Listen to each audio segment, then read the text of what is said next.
Hello, friends, and welcome to another episode of All New Snap Judgments. On this, the lucky 13th episode of All New Snap Judgments, I am joined by my friend and yours, Aaron Glazer. Aaron, my friend, how are you today? I'm great. I'm home from London. I'm exceedingly broke. Things are going well.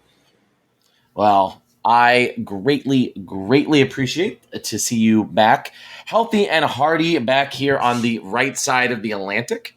I'm glad you and the fam had a good time over in the UK, though, in our former imperial overlords over there. So we have a very exciting episode, though, today. Lots to talk about. SnapCon was while Aaron was out there enjoying the UK, and I was falling asleep watching Law and Order reruns. You all were at SnapCon. And Aaron, who is our friends that will be our loyal listeners and loyal viewers will be enjoying the presence via the airwaves today? The first person is the Pirate of Snap. We've got Tuccrr joining us. How you doing today, Tuck? Man, I'm doing freaking awesome. It is so great to be here. Like, thank you guys so much for allowing me to be on the podcast. It just feels so good to be able to hang out with other awesome people in the Snap community and be able to talk about a game we're all passionate about. Awesome. Tuccrr, before Glazer introduces our other very special guest, could you let our loyal listeners and viewers know where they can find you on the various social media platforms that have terrible names? You guys can all find me on Twitch, TikTok, Twitter/X, and YouTube under the username Tuccrr. I spell it completely different than most normal people spell it. It is going to be Tuccrr. Awesome. All right, Glazer, who is our other very special guest? We've got the sickest man in all of Snap, but he will heal us all. It is Lil Robitussin. How you doing, Robo? Thank you. My posture just went up. Glazer, thank you. Glad to be here, man. Honestly, second podcast, and my first one was yesterday, so I'm breaking out. Ooh, which one were you on? Super Tech God. We were chilling. Yeah, it was such a great time, man. Shout out to them. Well, besides being on Super Tech God's show, Robo, where can our loyal listeners and viewers find you on the various poorly named social media apps? Mostly active on Twitch and Twitter. So Twitter, it's Lil_Robitussin1, and it's the same on Twitch. So LIL_Robitussin1. Awesome.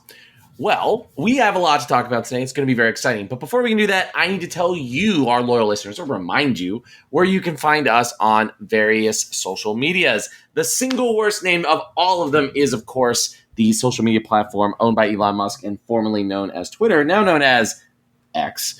You can find us at SnapJudgeCast on X. We are also, very importantly, the official Marvel Snap Zone podcasting partner, which means you can find us in the best large Discord in the Marvel Snap community, which is, of course, Marvel Snap Zone's Discord. There is a link to join that Discord in the show notes. There is a link to join that Discord in the description on both YouTube and your friendly neighborhood pod catcher. So please join us, particularly Aaron, who's there 24/7 on any side of the Atlantic he finds himself on there, engaging with you, doing all the things. We would also love to respond to your fan messages via email at snapjudgmentspodcast@gmail.com. We will do our best to get back to you in a timely manner if we can find your email through the kick spam that Aaron subjected us to. We are on everyone's favorite extinct animals social media network, which is Mastodon, at Snap Judgments with an E at tabletop.vip. And last but not least, most importantly, if there's one place besides, of course, the Marvel Snap Zone YouTube page where you are watching this, if you're watching the video version, is our personal YouTube at Snap Judgments Pod, where every single day, including when he's on vacation, including when he's back in the classroom teaching the young people, you will find daily updates from the one and only Aaron Glazer. Glazer, if our loyal listeners who are to become our loyal viewers, what would they find on the YouTubes right now? The thing most people care about right now is I think we're giving away something stupid like 15 season passes. And how you get those season passes is real simple. First, let's not lie. The reason is in the creator program right now, they're giving members 10 season passes to give away. We always give away at least 5, so that's up to 15 right there. We're probably going to end up giving away more than that. But we're giving away at least 15 season passes. All you have to do is subscribe to the YouTube, which Roy just said is Snap Judgments Pod, no E after the G in Judgment, Snap Judgments Pod, and subscribe. And if you comment any video from basically the time you're hearing this for the next 2 weeks, you're entered to win. And you can enter basically every day. Basically, I'm going to run a catcher on comments for each YouTube video, and that's how we're picking the winners. So as long as you comment and sub, you're entered. So the TLDR, loyal listeners and viewers, is go take Glazers, and because it's not my money, it's Glazers and Second Dinner's money right now by commenting on YouTube videos. Join the raffles, take Aaron's hard-earned money from him, and it's a win-win from everyone. I get to watch money disappear from Aaron's account. You get play more Snap. Why not? It's awesome. All right.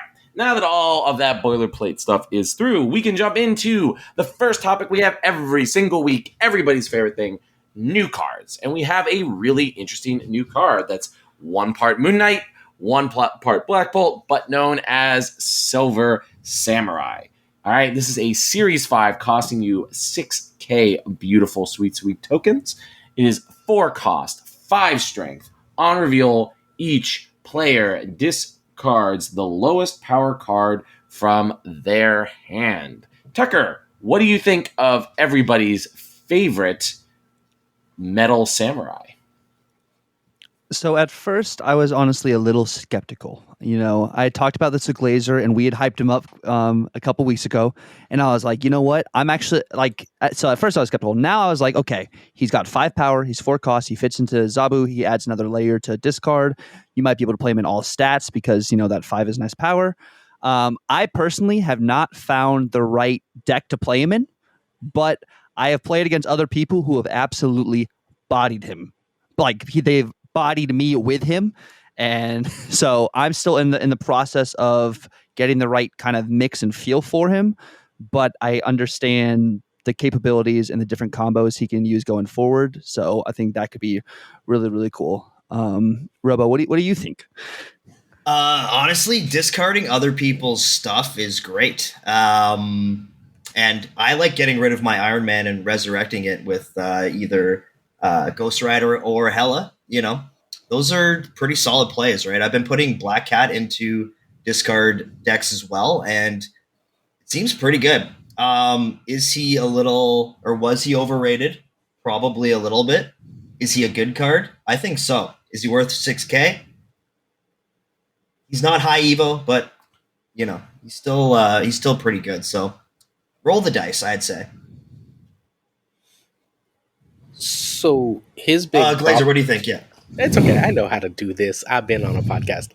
All right. So his big problem for me, I think, is that Jeff is a week away, and then right after Jeff is Alioth, and that's going to eat up a lot of people's spotlight caches. Because, if it comes down to Jeff or Silver Samurai, please do yourself a favor, go get Jeff. If it comes down to Silver Samurai or Alioth, we don't know for sure, but I would betcha Alioth is better. That said, Silver Samurai is great. I don't think he's good. I think he's great. I think he's Rock Slide level good, and listeners will know I think Rock Slide's one of the better cards in the game. We'll get to more on Rock Slide in a little bit. But Silver Samurai is a super duper strong card. I think that genuinely he goes in 6 or 7 different shells that all work really well. He's a really good stuff card. He enables new Hela decks. He enables a deck that we're not going to talk about, but I'm in love with, that just basically discards your opponent's hand and makes Dakin huge. He does a lot of really cool, powerful things. I think he's really good. He's not Legion, and Legion was last month's best card, but I think he's probably my favorite card this month. I think he's probably the strongest card this month. Because like I don't think. Yeah, go ahead.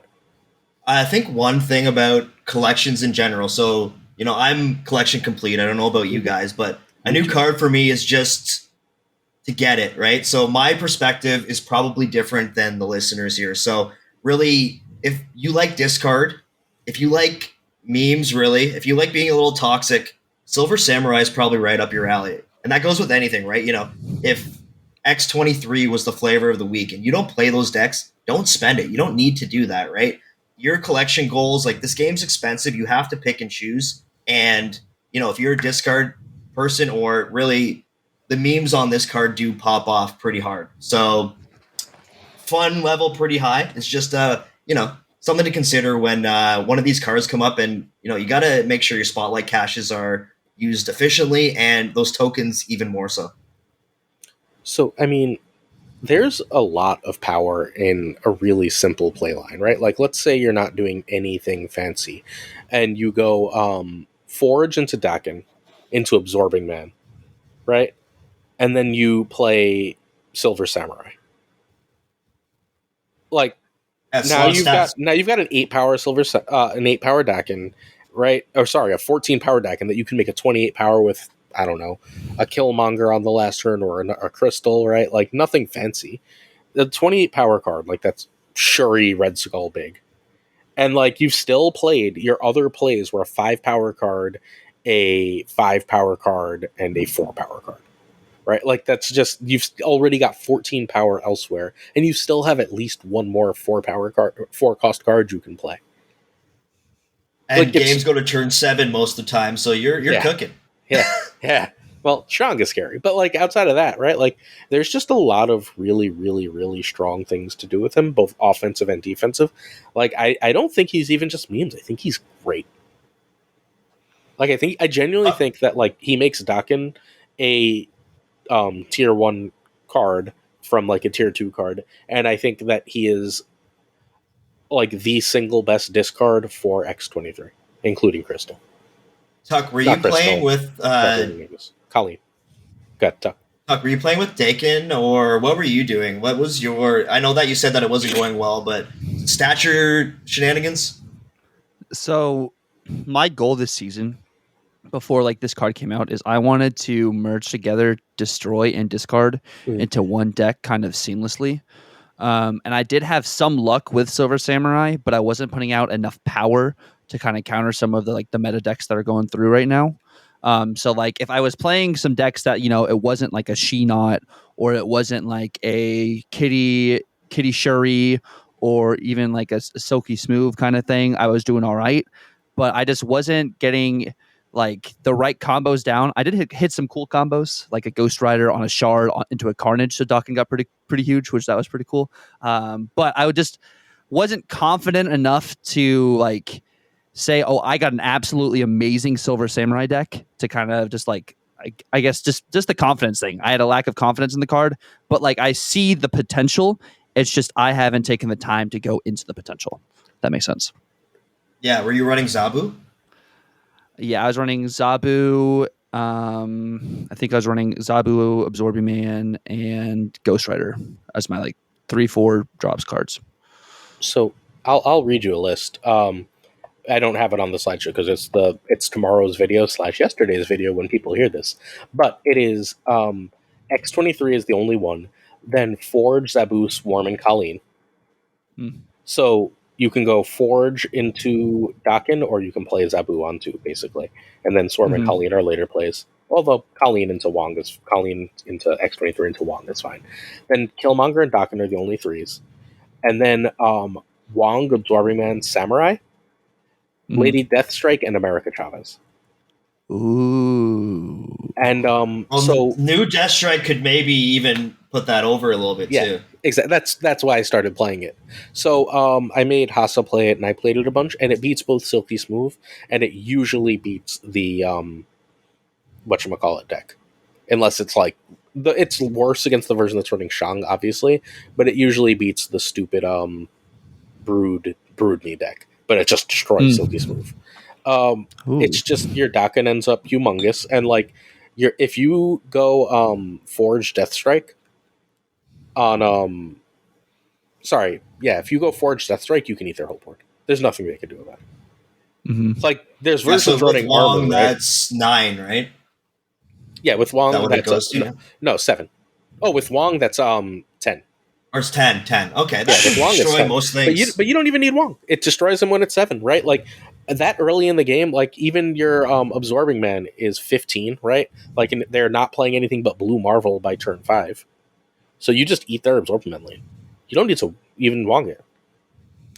Yeah, yeah, that sounds interesting.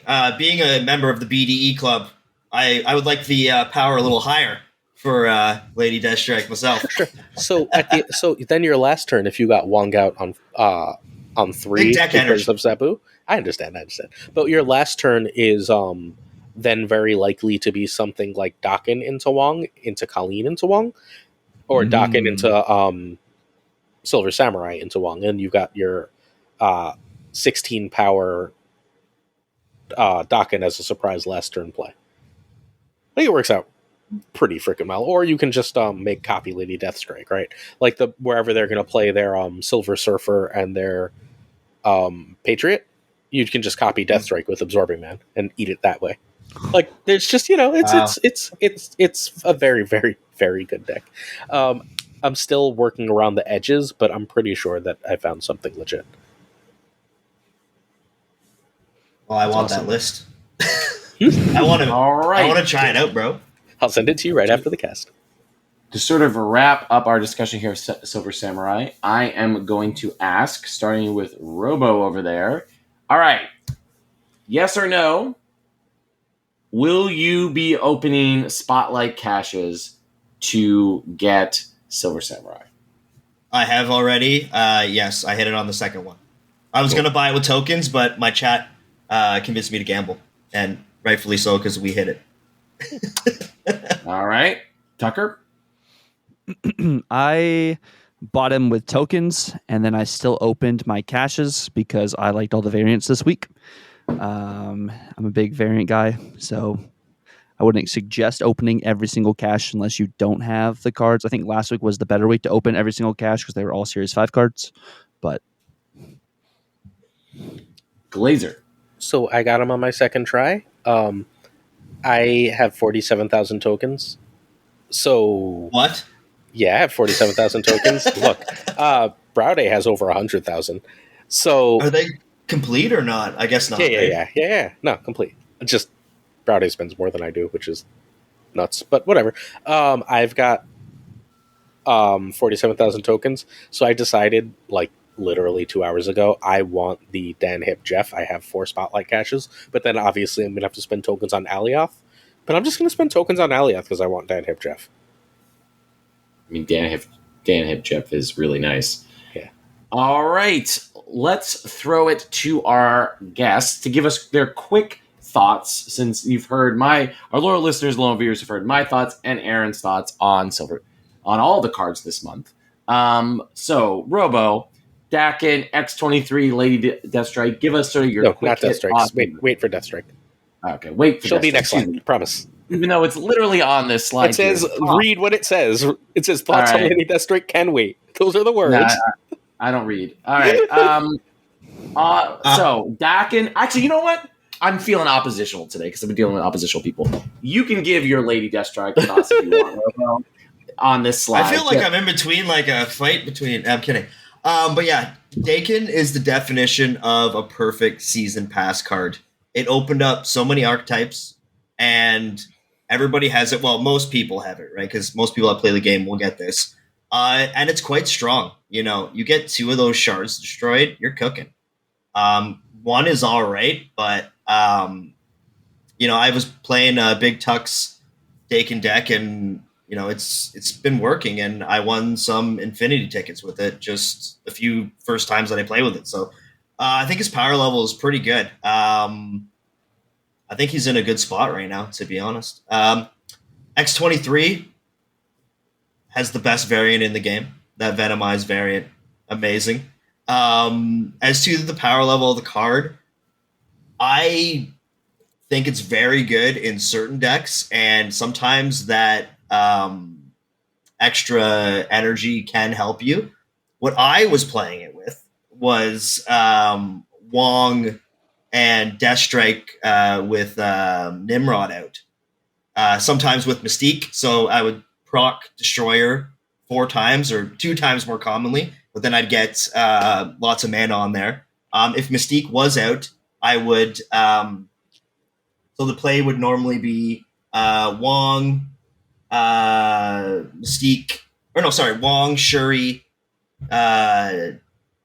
Destroyer with a Nimrod or a and X-23 out. It would destroy it 4 times, and then I could play Taskmaster and then America Chavez for a bunch of stats. But yeah, good card. As to the hype, I don't know if it was worth it, but it's still very good in what it does and slots in nicely. All right. Tuccrr, how about you? Thoughts on Dakin X-23, and if you want to be oppositional like I am, Lady Deathstrike? I think honestly, Robo said it best about Dakin, bro. Like, he can fit into so many different archetypes, and the way the card like goes with Destroy. Personally, I like too, because Carnage has another thing he can play on a lane to continue to buff the Carnage, and then the like reusability of like using Absorbing Man in like discard decks is something we hadn't even really seen until this season. So it opened that up to another level. And like that being the season pass card and actually working with the cards that came out on later in the season, I think is really cool, because that's something I really hadn't experienced all too much in the previous seasons. I think X-23 added a whole nother level to Destroy decks. I think normally we were using Electro if you wanted to get crazy to ramp for, some destroyed decks, and then of course like with Galactus, but like X-23 makes destroy decks even more competitive, I feel. Yes, it warrants a lot more armors and Cosmos, but if you have X-23 even in a Cosmo lane, you see more of the Killmongers. Like, it kind of just added a different level and a different playstyle for like how to counter destroy, and it made people have to run armor all the time. We see armor in so many different flex spots just because of how relevant destroy is right now. And I think Lady Deathstrike is in a better spot after today, and I think we'll be talking about that later. But I'm excited to see what she can do. All right, let's jump over there then to the OTA patch, which released this Thursday, which is, of course, the night we're recording this. You're probably listening to this on Friday or Saturday, more likely Saturday, of course, later. And we've got some big balance changes. Let me go over them all real quick, and then we can have a discussion. Dr. Doom has been restored to his former glory, befitting the Lord of a small country in Eastern Europe. He now produces 5 power Doom bots again. We've got Lady Deathstrike, who also got a straight up buff. She's gone to 4 power from 3.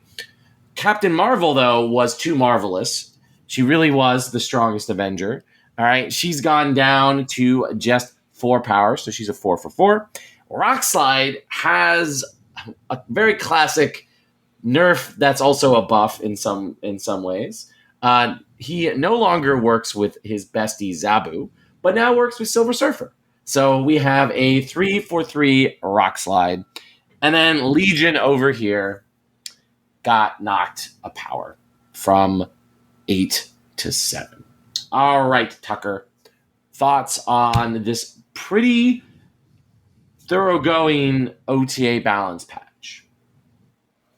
I think the Doctor Doom buff or just complete reset is something we all saw coming, from his playability kind of being dropped with just the 1 power change to the bots. I mean, the way Doom is, even as a character, it makes sense for his bots to be the same power as him.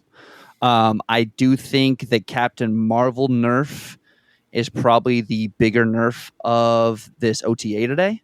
I think when we were talking, or we heard people talking about Captain Marvel when she got the OTA like a couple weeks ago, or maybe last month, everyone thought this was actually a buff for her. But now we truly see that it was just the start of a nerf for her. The -2 power, yes, if you were to do the Shuri Captain Marvel that you see sometimes now, it does jar like dodge a Shang-Chi.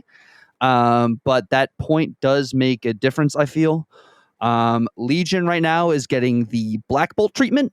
But I think Legion still is so very playable. Yes, that 1 point does matter. But I think you can argue it was necessary, but it wasn't 100% needed. And I know those words are pretty much the same thing. And then Rock Slide, now you can play Rock Slide without Zabu, which that adds another dynamic to decks, but you can't combo him the same way on like turn 6, which you may have in the Darkhawk combo like previously. And I think Lady Deathstrike, honestly, getting that 1 power buff adds way more value to her. I thought we maybe would have had her energy drop a little bit.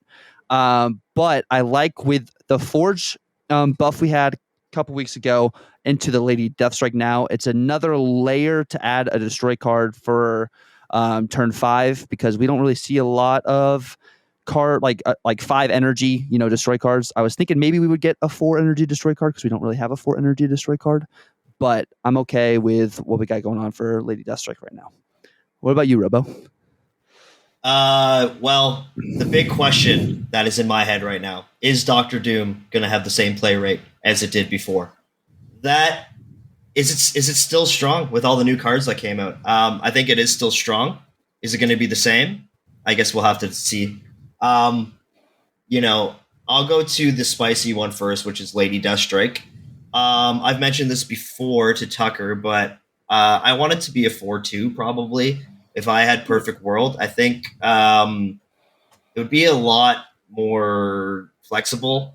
That 5 cost really, I don't like it. And as to the reality, if I'm going to be running it or not going forward, probably not, right? Like 5s are very important, and taking up a slot, like unless I'm going for the memes, like, there's a lot better. Captain Marvel, I think the change is probably for the best. She was pretty annoying, to put it bluntly. I was buffing her up, and she was winning me games. It was a point where I'd have a big Captain Marvel and something else big in that lane and an armor, so they can't Shang-Chi it.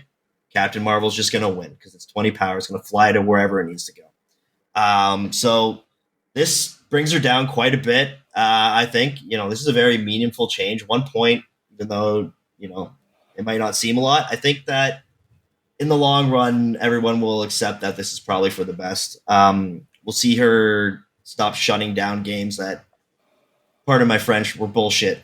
Rock Slide is spicy.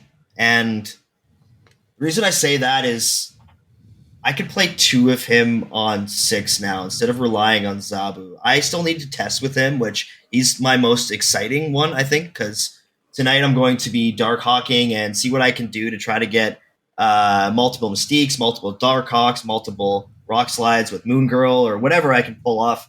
I think that's where my testing is going to go. And I really think that this is a buff and not a nerf.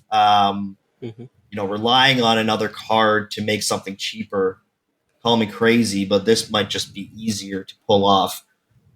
Legion is toxic, not a meaningful change. I think the big thing that I don't like about Legion, and might be his biggest benefit, is if somebody magics and he shuts it down on turn 6, right? Not only are you not thinking that, unless you know he has Legion already, you could be in for 8 cubes, you have your combo, and they just shut you down. They shut the power off. And that's a feels bad situation, right? I kind of wish he wasn't in the game, if I'm being honest. I run Armor, Cosmo, and Echo and frickin' everything. It's the red hot sauce of the meta. Like, I have to, I'm not getting Legioned anymore. I'm sick of it. So I'm gonna stop you. But very solid OTK in general, I gotta say. I'm pretty happy. Really, I just want to put my swimming cap on and dive in. What do you think, Glazer? All right. Doom is probably good. It's not as good as it was because now Silk is everywhere, and that's equivalent. Captain Marvel is hurt real bad. So I played for hours and hours today. I ended up messing up. I convinced Hasa to play my deck, and then I played a bunch of games with Fazer, and so I piloted it myself. I watched other people play basically all day today. Thanks for streaming today, guys. By the way, jerks. So playing Captain Marvel on 4 now feels real bad. Like playing a 4/4 on 4 is a bad feeling. Like it doesn't really do what you want it to anymore. It's not like the end of the world bad, right? But it's not a good feeling. So I think Captain Marvel is like the hardest nerf here. I'm working my way up to Deathstrike. Rock Slide is a buff. So you still want Zabu in the deck. Like, please don't cut Zabu from your Darkhawk decks, because a last turn play of Rock Slide and Darkhawk is still going to be really powerful, right? And you still need Zabu to be able to do that. You still want a bunch of other 4s in the deck. I don't think the deck changes all that much. I think it probably runs Doom and Iron Lad now. And I don't think it needs America necessarily. Excuse me, because it doesn't care nearly as much about Zabu on 2 specifically. So, I think that Rock Slide's generally a buff. I think there's also probably a stupid Brood deck that runs Rock Slide and Surfer now and Darkhawk, because, like, why the hell would it not? Because, we just need more of that deck in the meta. Then Legion's nerf straight up doesn't matter. I am the opposite of Robo. Legion is one of my 5 to 10 favorite cards in all of Snap. I think it's the most fun thing in the world. It does something nothing else does, and it just offers a wild ride in games that you have to try and plan around. You have to go, okay, what if they Legion here every game? Not just games that you play Magic. What if they Legion here? What if they Legion here? What if they Legion here? What if they Legion here? Is always an interesting, almost mini game, and contrast. Tuccrr agrees with me. I see him nodding. I know you don't. I just thought you should know. Tuccrr agrees with me, so Robo is clearly wrong. And lastly, I saved for the best for last. I think Lady Deathstrike is just a good card now. We'll get to Lady Deathstrike again later, but I just won a gold ticket with her. Sorry, a gold ticket. I won an infinite ticket with her, and I beat a destroy deck along the way, and I beat a whatchamacallit deck. And I beat the stupid Brood deck that was running both Cosmo and Armor, thanks to her. I think she's just... I got a question for you, not to ruffle the feathers, but if they were to take away the interaction where Legion couldn't touch Limbo for some reason, would you play? I think his win condition in that specific circumstance is toxic. And I don't care about anything else he can do. I just don't like that. I'm okay, yeah, we're going to turn 7. I don't know he has Legion. I have to basically guess. And I run Cosmo. Yeah, it's my fault for putting Cosmo in the wrong lane, but, So I like that. Okay, because of Cosmo, I wouldn't like that. There has to be attention to playing Magic. It can't just be, I play Magic, I get 7 turns, period. That's not a card game. That's an I do things and you watch me do things game. Right? If I play that and then I play Cosmo and the game's over, there's going to be 7 turns. That's not fun to me. If you're not running Cosmo and I can Scarlet Witch it still and do other things, I don't really give a shit, right? If Legion couldn't affect it and then there was no such thing as Cosmo, I'd be totally down. But what if they reverted Magic? Sorry, I didn't want to interrupt you. Yeah, it's fine. Revert Magic to what? To what she was. Is Legion still the best? Legion sucks, right? Yeah. I don't give a shit about Magic. I don't think Magic is important in the meta right now, largely because of Legion. But even with that, I think Legion's phenomenal. I don't play Legion because of Magic. I don't even see a lot of Magic anymore. I play Legion because sometimes I'm running a Luke Cage, and if I can make your whole board have -2 power by playing a Legion, right? Sometimes I play Legion on the +5 everywhere because I got a Shang-Chi, and I know I can kill... I've got a full lane here of really high power stuff, and I know you're not running Shang, but I can Shang and take out all of your absorbing man bullshit, because now every location has +5. I play Legion. That's great. I'm down for that. I would say Magic has to be top 3 cards played right now, by far. It has to. I don't think There's so. no way. Not anymore. Tuck? Oh, Tuck, what's up? Let's hear it. I think if you are playing Magic and you have to have a turn 7 every single game with how prominent Legion is in the meta, you're kind of playing your decks at a disadvantage. Because you're just... acting on making sure every single game I need turn 7 to make sure I get my ultimate combo. Yep. I think that definitely limits you and limits your just the way you can win, kind of. So, but even And more that's how, than that, yeah, those are my combo decks. Yeah, they do rely on turn 7. I guess that's why I'm all cheesed. so like here, don't if you're running She-Hulk and Infinite or She-Hulk and Hulk, here's what you do. You run on turn 5. Sorry, on turn 4, you play either Colleen or Silver Samurai into X23, then you skip turn 5 and you can do the exact same thing turn 6. Have fun.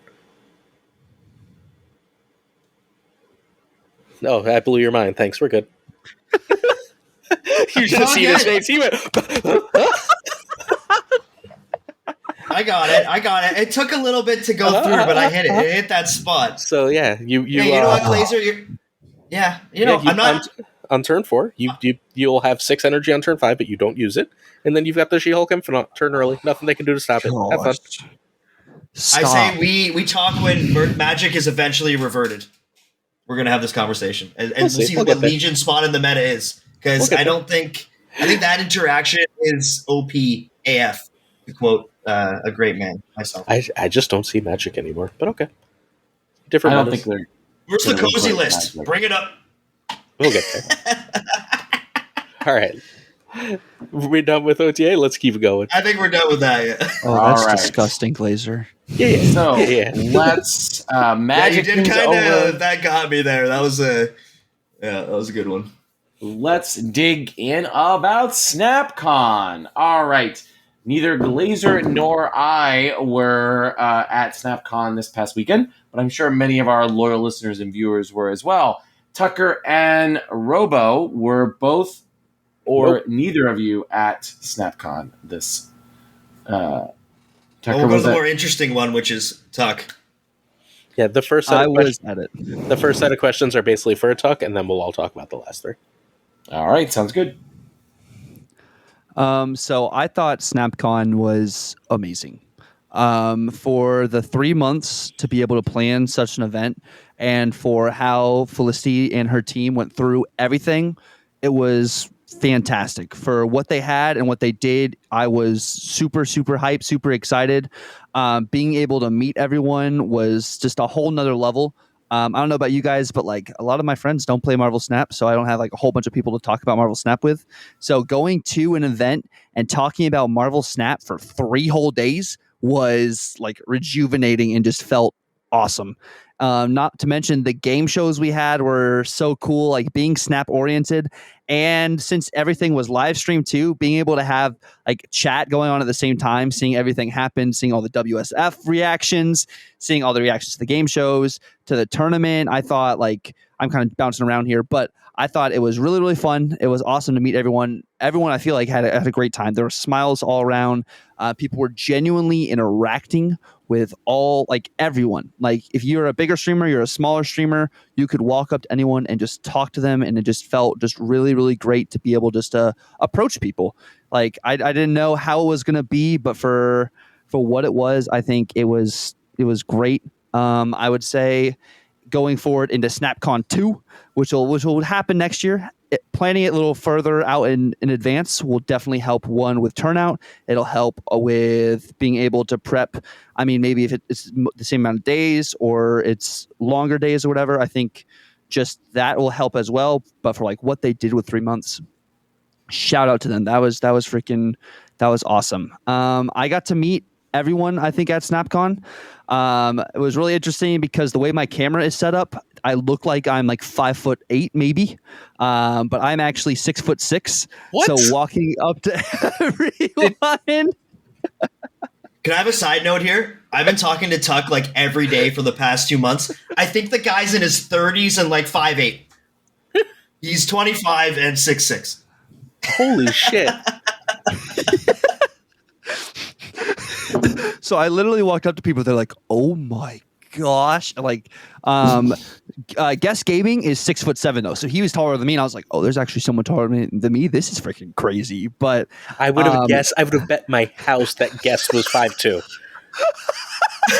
I'm not even trying to be a jerk. You got a Snap basketball team going hard, though. I swear, I love Guest. I talk to Guest all the time. Like, I know, like, Guest is Snap fan, but like, I thought Guest was like little tough guy energy. He's 6'7". Yep, he's taller than me. That's wild. It's wild. Did you guys do a back-to-back? No, I could just tell, just like face to face. Like you could tell. Like I even looked up to him a little bit. So that was really cool. So like meeting people, D Money, Binks were freaking awesome. Very approachable too. I really loved also being able to talk to W. I hadn't really talked to W before, but he is really cool. Very down to earth. And also Paper. Paper's freaking fantastic. I actually played Paper in the round of 32 in the tournament. Did you play Scissors? I did play Scissors because I did end up winning, but it was my deck countered his deck. It wasn't really like I outplayed him at all because Paper's freaking fantastic, and I was just freaking sweating my freaking whole entire existence off because even though my deck countered his, I was like, this is Paper right now. I don't know what I'm going to do. But everyone was so cool. Also, Shiva, if you guys do not know who Shiva is one of my favorite freaking dudes. Absolutely. CCG on Twitter. Yeah. Follow. Yeah, he's freaking fantastic. He plays a lot of control decks, very smart player. Also does all sorts of videos and stuff for like lower, like pull 1, pull 2 videos, like how to actually play Snap. He's really, really cool, really down to earth, freaking awesome dude. And then, of course, I saw some more of my Pursuit Gaming homies, like R. Hickey and Dr. Artillery. Big Math, unfortunately, wasn't there, but that would have been really cool as well. But yeah, I got to meet a lot of really, really cool people. The way the tournament was set up was really interesting too. You start off in pods, and you have to win your pod of 8 to be able to advance to the second day.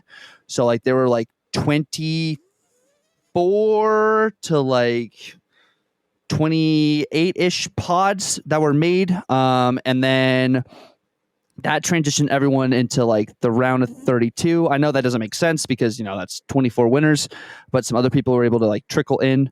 And it just made for some really high intense matchups. It was all closed deck lists on day 1 and then open deck lists on day 2, which was really interesting. So you could kind of see what you're up against. You're of course using the same one deck for the second day. But you can kind of like think, oh, they have this in potentially there. It was also the first time I was writing stuff down. So since we didn't have a deck tracker on screen, I was writing down what people were playing and stuff so I can kind of account for what might be played next, which added a different level to it. And I think honestly helped me play better opposed to just having it on screen. I guess it may have been just the retention I had from writing stuff down opposed to just seeing it visually, which that might just be the way I learned or something. I don't know. But it was all in all, it was really, really cool. I appreciated the opportunity and so grateful that SnapCon was able to happen and the people that could make it were able to make it. And I'm sorry for anyone who has FOMO for not being able to come. So if you guys do have FOMO, I hope you guys come next year so it's even better. This guy has FOMO hard. I woke up in the morning and yelled the F word because I wanted to go. I should have been there. Next year. Oh, we're spoiling. Sorry, that was a spoiler. No, I think doesn't matter. You did a good job of sort of talking through everything. I know, yeah. So I'll talk about my SnapCon experience. So I stayed in Canada. Hooray! It was funny because I thought it was expensive, but Sino and I, Sino Montana, shout out to him. We were streaming together, just watching all of the SnapCon events, the tournament, WSF stuff, and he's like, how much is it to go to Tampa from Canada, from Toronto? And I'm like, oh, let's check it.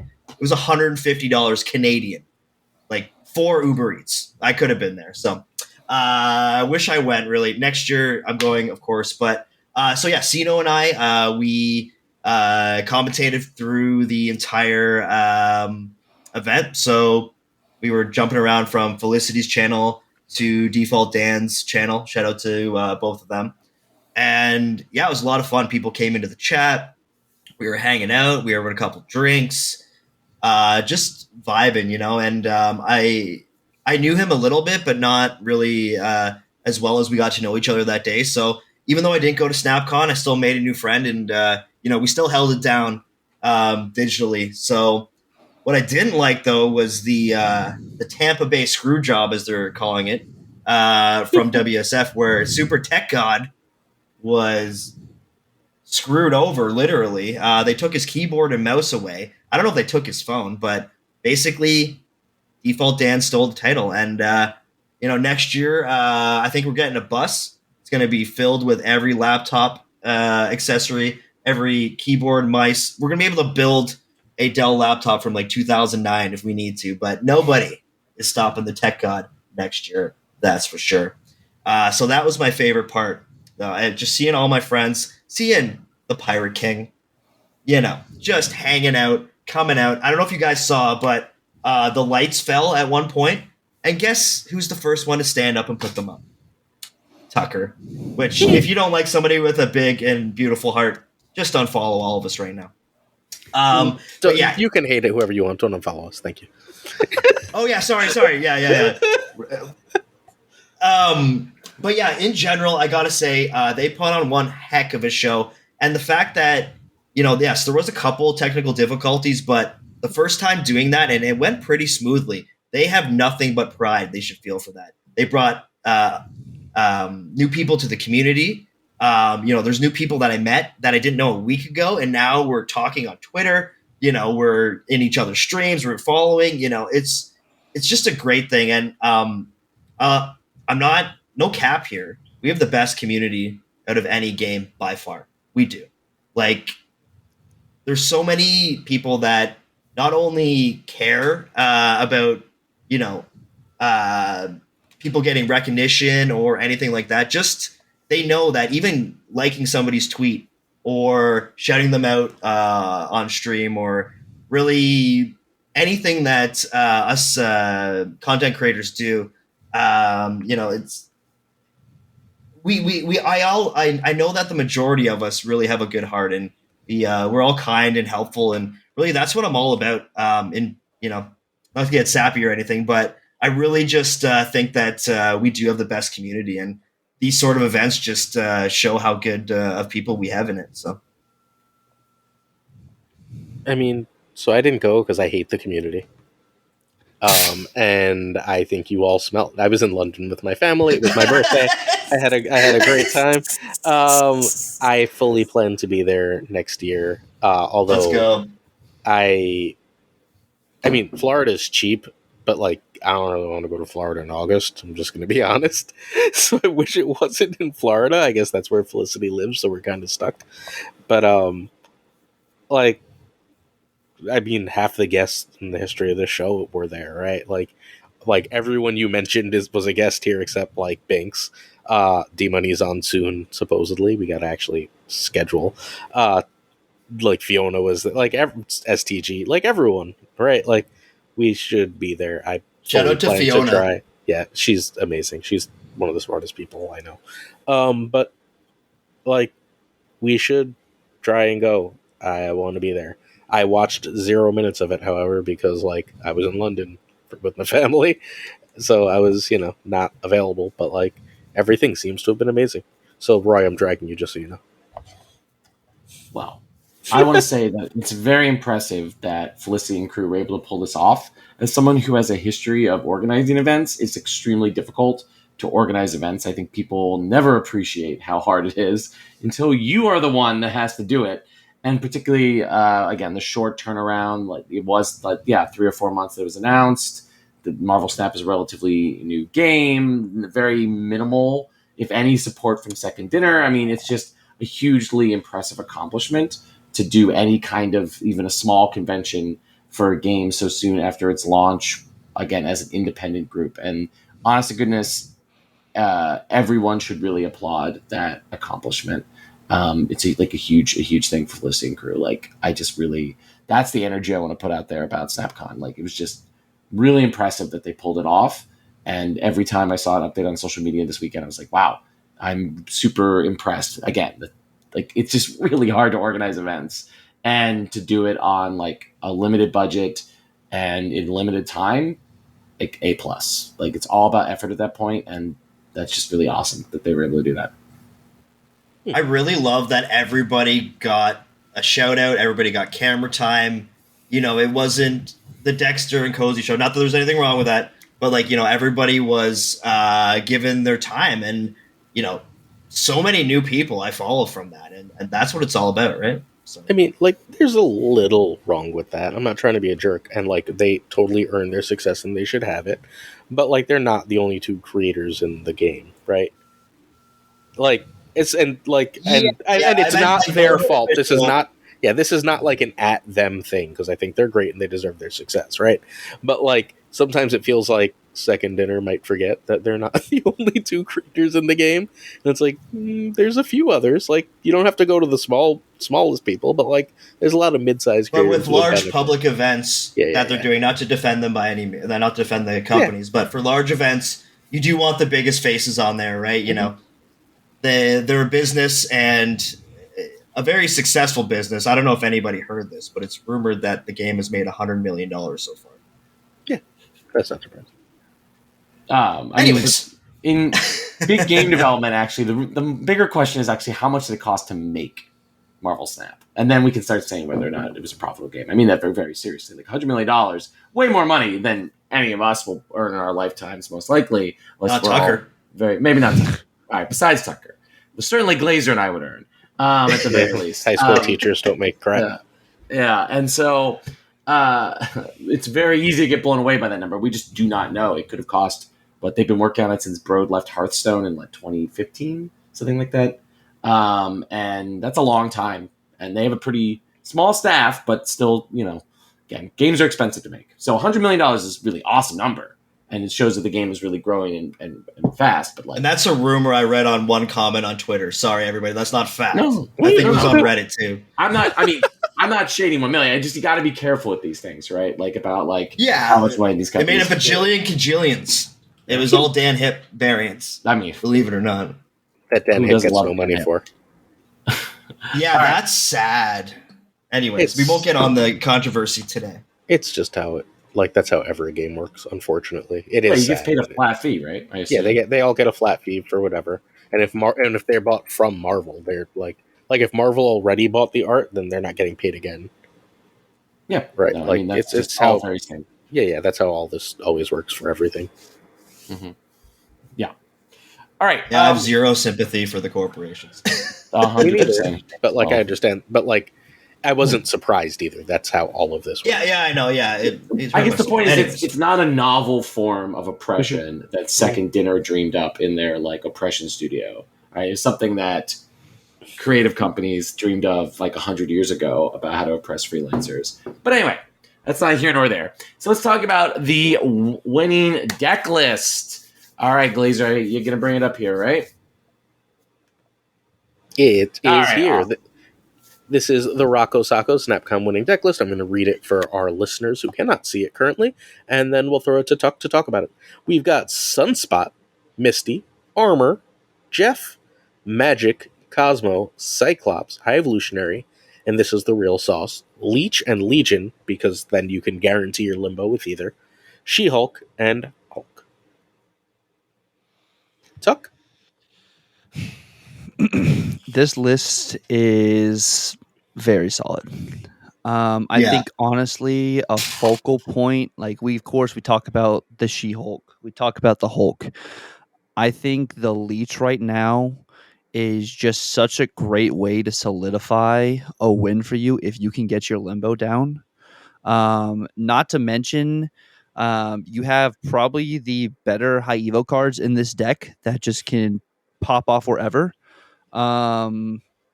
Sunspot being so resourceful for that turn 6 absorb. If you're skipping any energy here, Misty Knight helps you so much. Cyclops just goes crazy if you don't have Luke Cage. You not entirely auto lose a lane, but there is a high chance you just lose that lane just because of Cyclops, and you combo that with the Misty and the Sunspot, and you got power floating around anywhere. That Misty hits a Jeff. You got a card that can move wherever it wants to with more than 3 power. That goes just crazy too. And then Glazer said originally, if you just Legion your your limbo, you literally just get your combo off. So like what Robo was talking about earlier, the magic combo in this deck works really, really well. It just also has the win cons to also win without Limbo. So you have the armor to protect the She-Hulk or a Hulk. You have the Cosmo to protect a She-Hulk or a Hulk. Leech isn't on reveal anymore, which is just insane. So you can throw Leech pretty much wherever, and his ability just happens. So it just there's so many different rhymes and reasons. And Rocco went freaking crazy with this deck. When I was watching him like during the tournament and everything too, like I don't think I ever really saw him sweat. He sweat definitely in the final on the 50-50, which if W just played it slightly differently, he would have been able to take it to the next round. But it was definitely very fun to watch. Yeah. Honestly, this deck is very solid. I was going to point out first the hiding Hulk and She-Hulk behind armor and Cosmo. That's just a beautiful thing. Also, floating.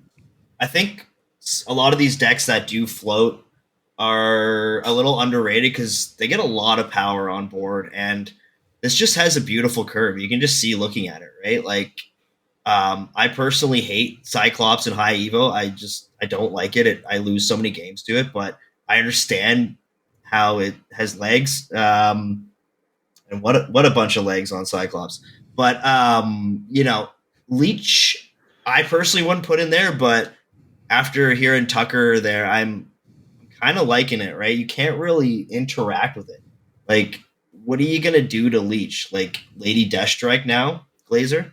I don't know. Like the Jeff interaction where you could get Misty Knight to hit him is a beautiful little thing because who doesn't like the little Sharky boy getting a little stronger, right? So This deck hasn't been good on ladder. It's got a really low ladder win rate. It's not consistent. It benefits a lot from Conquest, where you can do the like, oop, didn't see it, oop, didn't see it, oop, didn't see it, retreat up for one, and then when you see it, like your opponent has to have the discipline to run away. I've played against this a lot in Conquest. I haven't really played a lot of ladder lately. I'm sitting around rank 110 just because, like, occasionally I'll be in the middle of a gold and have dailies to finish or something, right? But I think this deck is a very good. Like, it's probably one of the top, like, a version of this, whether or not it's this exact card for card version, is one of the top 5 decks in the game for Conquest, but I don't think it's an especially potent ladder deck. and you brought up an excellent point there that we can talk about while Roy is gone here. So you said it perfectly. This is not good on ladder. This is good on Conquest. I've only been playing Conquest. I get to Infinite and then I'm checked out unless I'm testing probably. But there is something to be said of decks that are good on ladder and decks that are good in Conquest. Mhm. So as to what my wheelhouse would be, it would be Conquest, and I think this shuts down so many decks in that, Conquest is a lot of control, a lot of scheming, a lot of trickery, and a lot of big stats. And, if somebody can't Shang you, which it's pretty hard for them to Shang you, really, unless you don't draw anything and you lay in the wrong lanes. But, like, when you think about it, this deck on Conquest, it's not unbeatable, but the win rate must be pretty high, right? Like it's a pretty interesting deck, and it doesn't run all the high Evo cards. It runs 2 only, right? Or 3, sorry. 3. Mm-hmm. 3. So, I think it's an amazing deck. Like I run Cosmo and Armor and Echo and everything, like I said, and Shang sometimes too. And if you can counter those things or you run them yourself and people can't counter you, you're gonna win. So big fan. So my Leech is my least favorite card in the game. I feel like it's fundamentally uncounterable and there's nothing you can do about it. Like, even before, like, you could Cosmo it, which isn't a really good answer because they always have 3 places to play it, and so you're 1/3ing it. Now it's Cosmo proof. I think Leech is a generally unhealthy card. We'll start with Tuck, and then we'll go on to the Robo, and then we'll go to the next deck. But, like, what card would you delete from the game? Because for me, it's without a doubt Leech. I think I know Robo's answer. That's why he has to wait. It's just going to be Legion. I think Leech is very solid, definitely card to delete from the game. Other than Leech, I mean, it honestly, it probably is Leech for me too. I think the way, like you're saying, I was hoping that maybe with the OTA today we would have gotten some Leech, maybe like make him on reveal again, maybe alter his cost or whatever. Like that's just what makes this so difficult. Like especially with a deck list like this, when you're playing it in Conquest, is like you're like, I have seen every single card. I'm gambling my cubes here. I got Legion. I'm gonna go ahead and I'm gonna take away your limbo on turn 6, so you're not gonna get your combo off. And then you see that Leech come down, and you're like, oh well, okay. I guess we just auto lose now. Mm-hmm. But yeah, I think Leech probably is what I would take out as well. There's a couple cards I would change, but that's not what we got going on. But yeah, Robo, what about you? You know what? I'm not a Leech stan. I've actually never really played Leech or Leader, believe it or not. I can prove my boost, or I can show my boosters to prove it. Not a big fan of those cards. Legion is just that one interaction I don't like. To be honest, if I could delete one card, and I know that this is going to be weird, but I hate Cosmo. Even though I put him in everything, I don't like how he can't really be countered other than Echo. I think, well, I guess you could gambit him randomly from a different lane, but like, you know, that's just, oh, there we go, baby. But yeah, like, I feel like, especially earlier in the game, like earlier when the game was released, it was so prevalent that like so many things were just shut down. And, yeah, I'm just not really a fan. And Jeff should be a 2-2. I don't like him as a 2-3. I know that people not touch my beautiful Jeff, but like he's annoying. And especially with Legion too, if like Storm and then Legion and then somebody has a Jeff and you just lose, like I don't know. I think that yes, it's just one tick of power on Jeff, but I really think that, you know, if you Professor X somebody successfully, it shouldn't be a tie. Like give the person their flowers. Like they got you. Just because you have Jeff doesn't mean that you should be able to take over their honestly amazing read if they get that off, right? So that is that. Cool. Let's go. The second place deck is W's Hulkwave. I'll read this. I don't think we need to like break it down in detail. I have a question for you. That's probably more of a question for W, but we're going to answer it because W is not on this episode. He was on a few weeks ago. We've got Sunspot Nebula, Misty Knight, Armor Jeff, Mr. Fantastic, and some people don't get Mr. Fantastic in the deck. I think he's brilliant. Wave, Cyclops, High Evolutionary, Claw, America, and Hulk. Claw is obviously the spice of this deck. We'll start with Robo. Claw is able to be played on turn 5. 6 is more than the 5 of Doom, the 5 of Silk. But Doom is the card that is traditionally in this deck. Does this deck switch a couple cards to run Doom? And if Doom is here, Iron Lad. I'll give my full spiel on Claw. I don't have enough experience with him, to be honest. And because of that, I will say that I think Doom is probably just straight up better. Yes, there is certain circumstances, like if you get Professor X, you can claw that lane and win.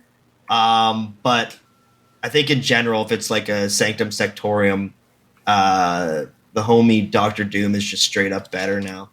Before, like that one tick on the Doom bots was, you know, pretty detrimental to that card. And like I said at the beginning of the pod, I don't think it's back completely, but, you know, I think he's got a little more muscle for that. So if I was going to run Claw, I would always run Onslaught, but I just live for memes. So there's that. But very solid list. Like really, Nebula is insane. You put them under armor, you're just laughing, especially with Sunspot, right? Like Nebula, I feel is one of the strongest one drops. You know, her being a season pass card, she's very common as well. And I just think she's very, very good. And I don't know about you guys, but she's usually high power unless she gets killed, right? Like at the end of the game, what is she normally? Like a 6, 8? Who knows, right? Like, or I guess it would be 5, yeah, 5, 7. or no, it'd be 3, 5, 7. Yeah. Mm-hmm. She's usually about a 5. Thank you. And I'm a big fan of America Chavez, so really anything with her in it, I'm going to try. So big fan. Honestly, to both these competitors, great matches. I was on the edge of my seat. Sino and I were vibing. Like, great decks, great matches as well. I just want to add that in there. But Tuck, what do you think of Claw? You don't run Claw too much, do you? Before SnapCon, I never ran Claw. But since talking with W, and I was scrimming some people at SnapCon to get them a kind of feel for this, because when I saw W play this the day before, I was like, this is freaking crazy.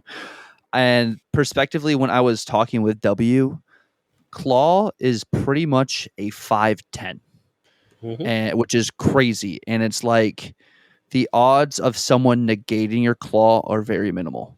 So like if someone enchantresses your Claw, you gotta be like, yo, they thought that was that big of a threat. This one card, I mean, with the additional 6 power, like I like this deck a lot. Like with the way we have been seeing like the meta right now, you're playing multiple cards on turn 6.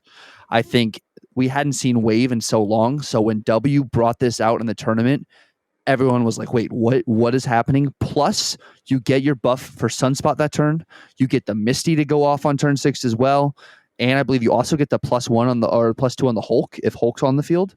If I were to remove a card from this list, it's going to sound crazy, but I think I would actually swap Chavez for Doom.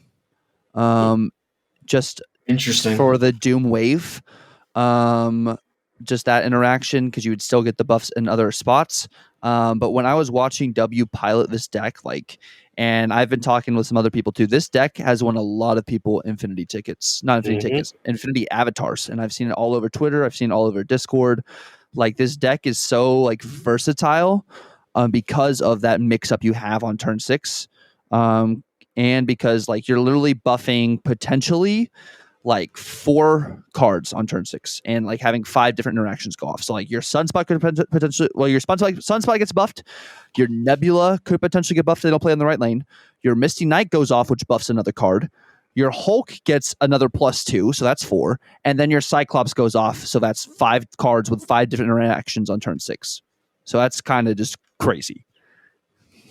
If you play or if you have 7 energy on turn 6, or if you play to turn 7, does he get if you float, does he get the extra power at the end of the game? Did they change that? Yeah. Mm-hmm. Oh wow. So yeah, that's strong. I think it's just a different list, right? Like, I think that the Doom version of this is a different list. I think that Claw is here for a good reason.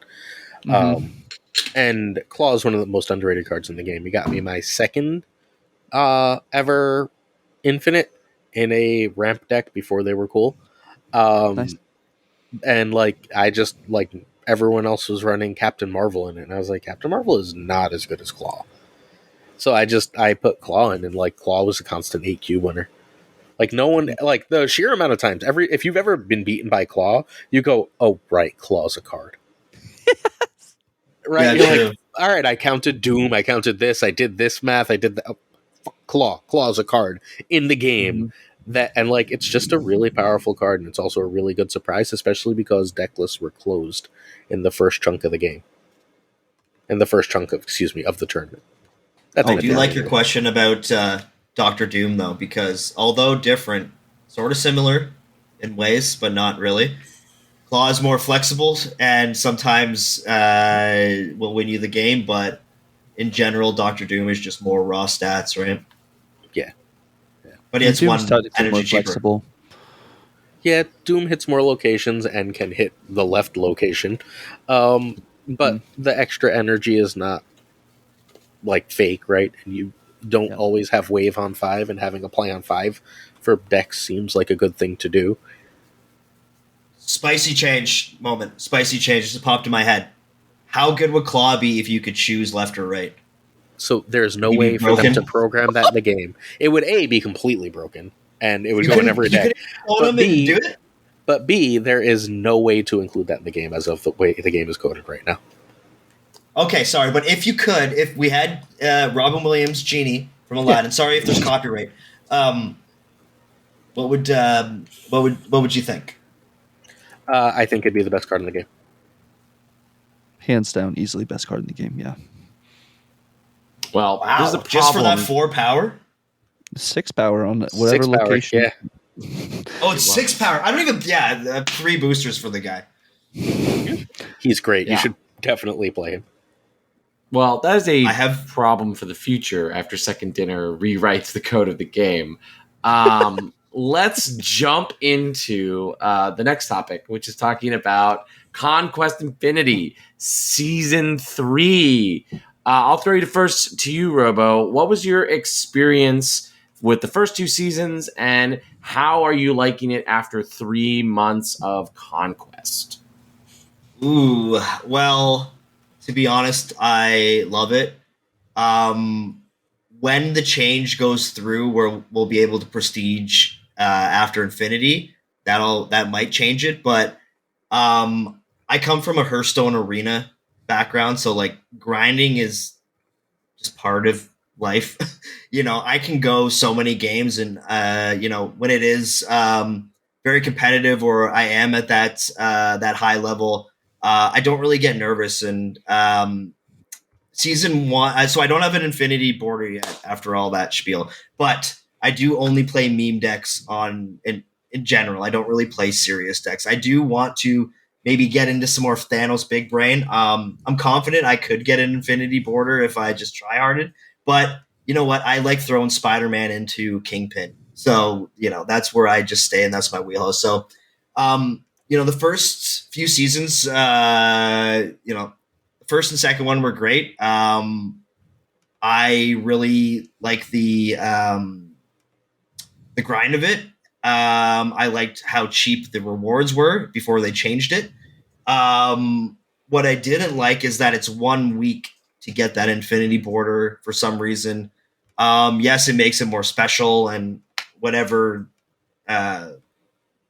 marketing undertones that has. But I think now the prizes are a little too expensive for most players. If you're a casual player, I don't think you're getting everything. If you're a hardcore player, obviously you will, but they're not the craziest rewards either. I don't really know why they are that high, and I think it actually would deter people from the game. I remember I was on the Infinite grind, and after that I went to Conquest, and I was, it was a couple days before the rewards expired, and I played for like 2 days. Like I had almost nothing, right? Like I also don't open caches as well, so I don't go into gold. I go from Proving Grounds all the way up, and if I go there, I go there. I don't have a big stack up of gold tickets.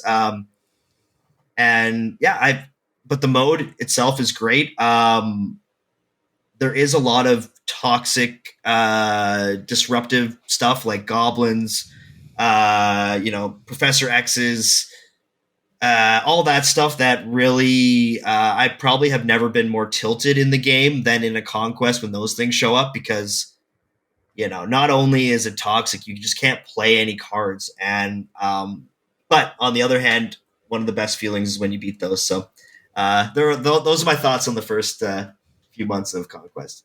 What about you, Tuck? So I also don't have an Infinity avatar.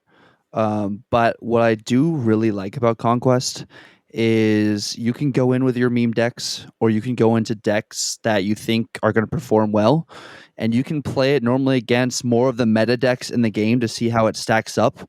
And it gives you an opportunity to learn what cards work in your deck, what cards need to change in your deck. So I like the whole aspect of it teaching you how to be better at the game, and how to snap accordingly, and sometimes just playing games out for intel. So I like that whole aspect of it, how it makes it more competitive. I think it definitely, I feel it being a little stressful at times, but I think it's more of the stress is me not knowing what to do in certain situations, and it's helping making me actually better at the game. Learning how to play the game smarter, learning when to retreat, when to snap. Like, I think I've heard this multiple times past couple days. It's like if you think you have a 60% or higher chance to win the game, you snap.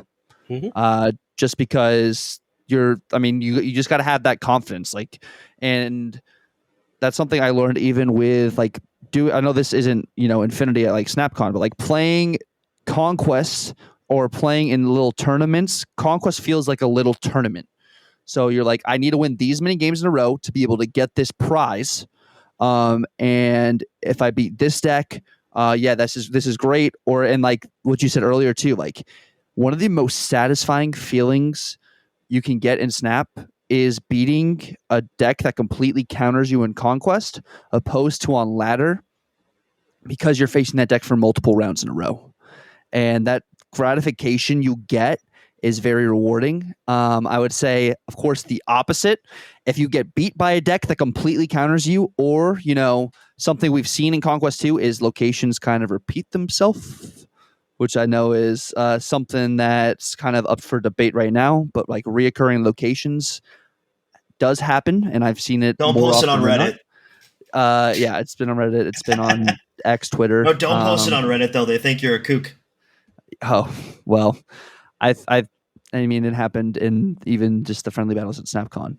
But yeah, I know. I'm a believer. Yeah, but I think it's a nice feature for the game. I think what's going to be amazing for the game is when they hopefully add draft conquest, and you can kind of draft decks, and I think that's going to be really, really cool. Or just an entire draft game mode. I think Conquest also is getting a lot of hype right now too, because like you said, once you hit Infinite, you're kind of just whatever. People are memeing. Some people are still sweating on Infinity Ladder, which is interesting because the rewards are the exact same. But I think for where it is right now with the game modes we have, it works really, really well. When they add more game modes in the future, I think it's going to be maybe a different conversation. Or when they add a leaderboard, I think that's going to be really cool. Like, I just think where it's at right now, Conquest is in a pretty good spot. It's just going to be interesting to see what happens going in the future. And I think to answer some of the other questions too, I'm playing a lot against a lot of the She-Not or the She-Hulk, High Evo Hulk decks. And then I was seeing a lot of Silky Smooth last week. This week, I'm seeing a lot more of the Kitty Shuri decks. I know KM actually was talking about that yesterday on stream, and literally after his stream ended, almost every other game was that exact deck. And I'm playing Sauron, like classic Sauron, pretty much.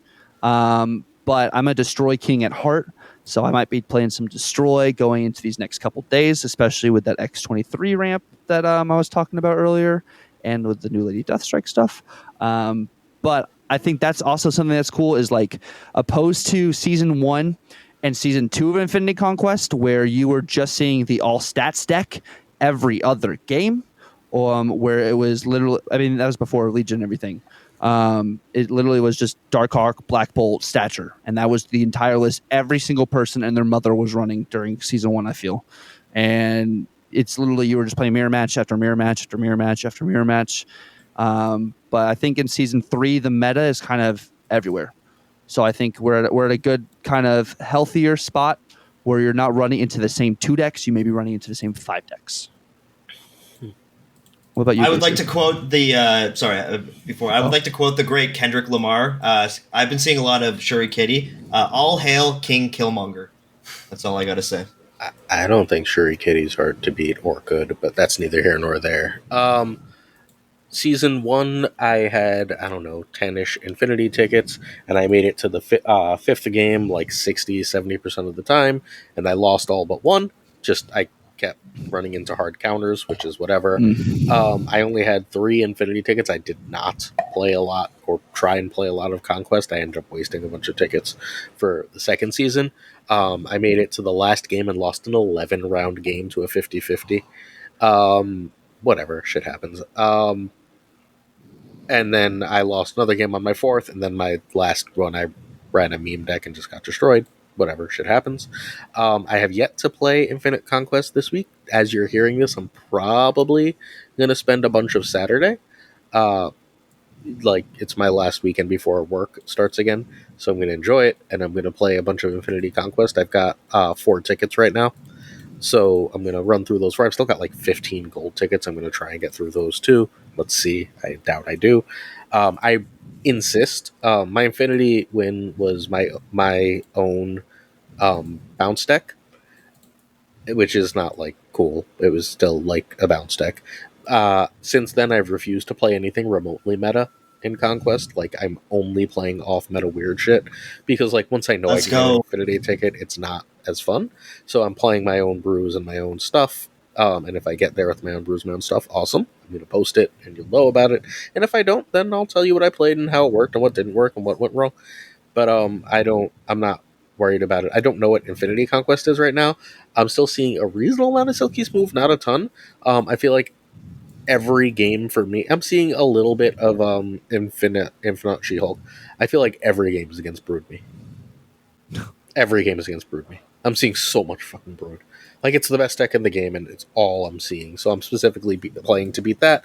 And like, my annoyance is a lot of what beats that loses to Destroy, and Destroy is in the top 5 play rate too.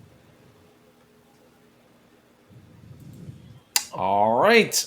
I think that's a pretty good overview of Affinity Conquest and where it is right now.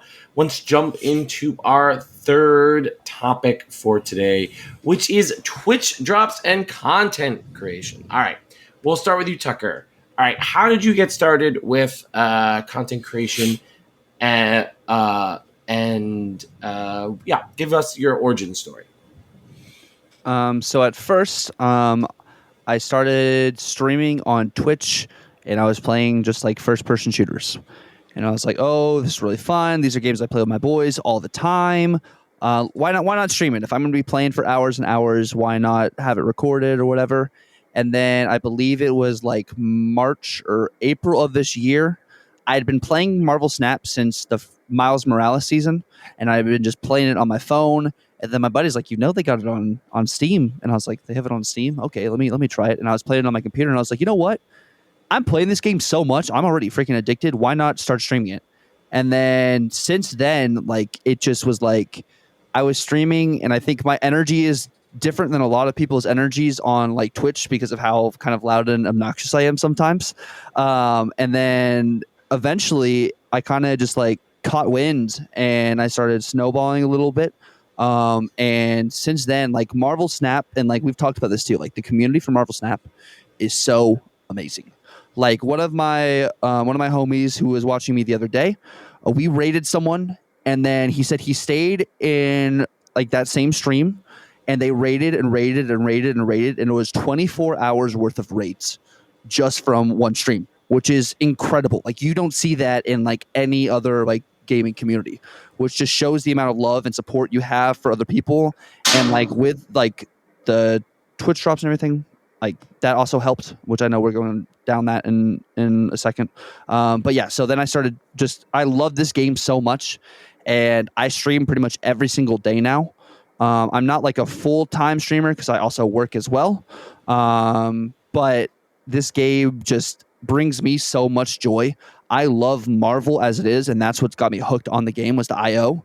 And I think even with any nicks and crannies this game might have, I think they have done an absolutely phenomenal job. And I would never played card games really before this, unless you count like the old Injustice game on your phone way back in like 2016, which I played was like a fighting whatever game.